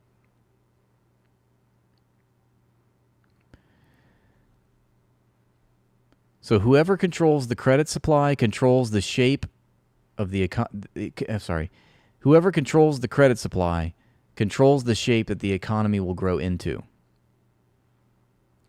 That's why the banks are the final boss of finance capitalism. Industrial capitalism should have proceeded to socialism, but a counter-revolution occurred. And that's the mutant aberration that we find ourselves in, this current century of finance capitalism. It's like this mutation that shouldn't have happened. It wasn't predicted by Marx. I mean, at least Marx predicted that industrial capitalism would eventually lead to socialism. But it didn't happen that way in the West. Let's just say that. Bankers are the 21st century landlords of the 19th century. Bankers are the new landlords. This is what classical economics fought against in the 18th and 19th century. Credit gets created out of thin air. If you go into a bank and get a loan, like I just said, the bank creates new money for it and credits it to your bank account. It's as simple as opening a bank account.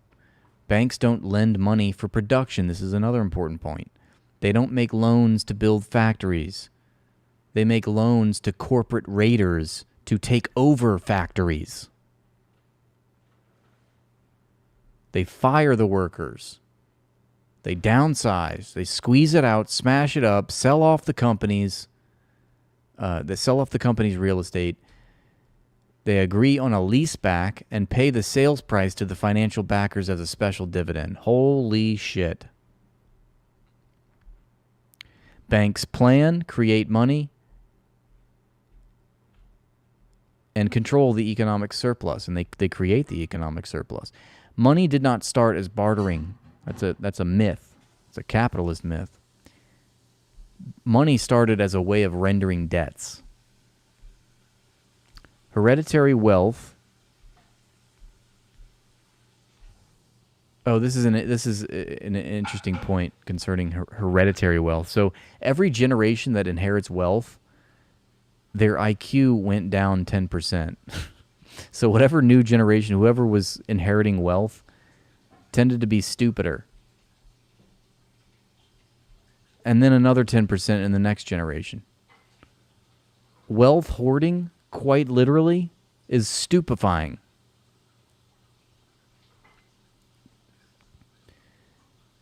And he also said something really great about how we need to eliminate the pretense that the Democrats represent the left, that the Democrat Party needs to be destroyed first and foremost before we can ever have meaningful change,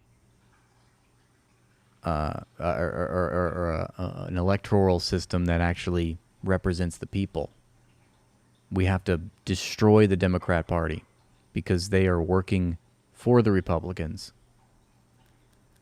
And if you think about it, it's true, because the Democrats, we're told, are supposed to be the representation of the left. But there is no left. They're not the left. Obviously, we know that. So whatever space we're supposed to be occupying as people, as conscientious people that are actually a part of the left, that's our spot. We're being occupied. So we don't even have the correct critique of the Republicans in place because there's two right-wing parties. So we have to get rid of the Democrat Party. That's the most important thing. And it's like, that's why we got to go green, and we got to show them. It's like, Trump is what you get, motherfuckers. You gave us, you fumbled the bag. You gave us Trump. Trump 2.0 is because of the Democrats. You can't see it any other way.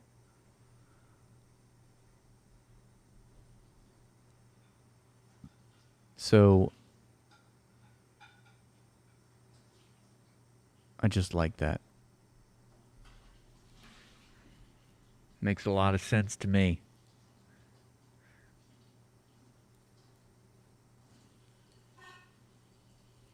Trying to think if there's anything else I want to tell you before I log off, but I think that's probably it for me tonight.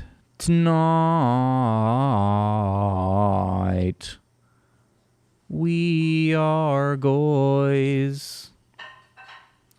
So let's set that ball on fire.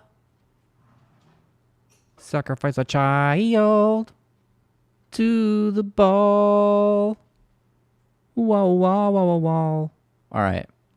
I'm going to log off. I'm making a complete ass of myself. And I hate you for that. No, I love you. I love you guys. Love you so much. Have a wonderful weekend if I don't see you. Unless something crazy happens, I'll probably see you guys again on Monday. Be good to yourself. Hug your mothers. Tell your mother that I love her. Not that you love her. No, tell her that I love her. Because I do. It's genuine. It's sincere. I mean it. And be safe. Take care of yourself. Don't go skydiving. Don't go bungee jumping in Brazil. Do not, whatever you do not board a helicopter. Even if it doesn't take off, just don't get into that death trap. Be cautious. Look both ways before you cross the street, all right? I care about you. I want you to continue being strong, safe, healthy, happy. And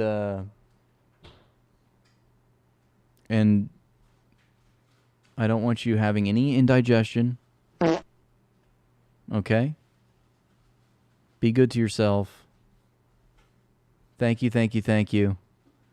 Too many of you to thank you, but you know who you are. All right. Good night, everybody. Peace out. Till next time.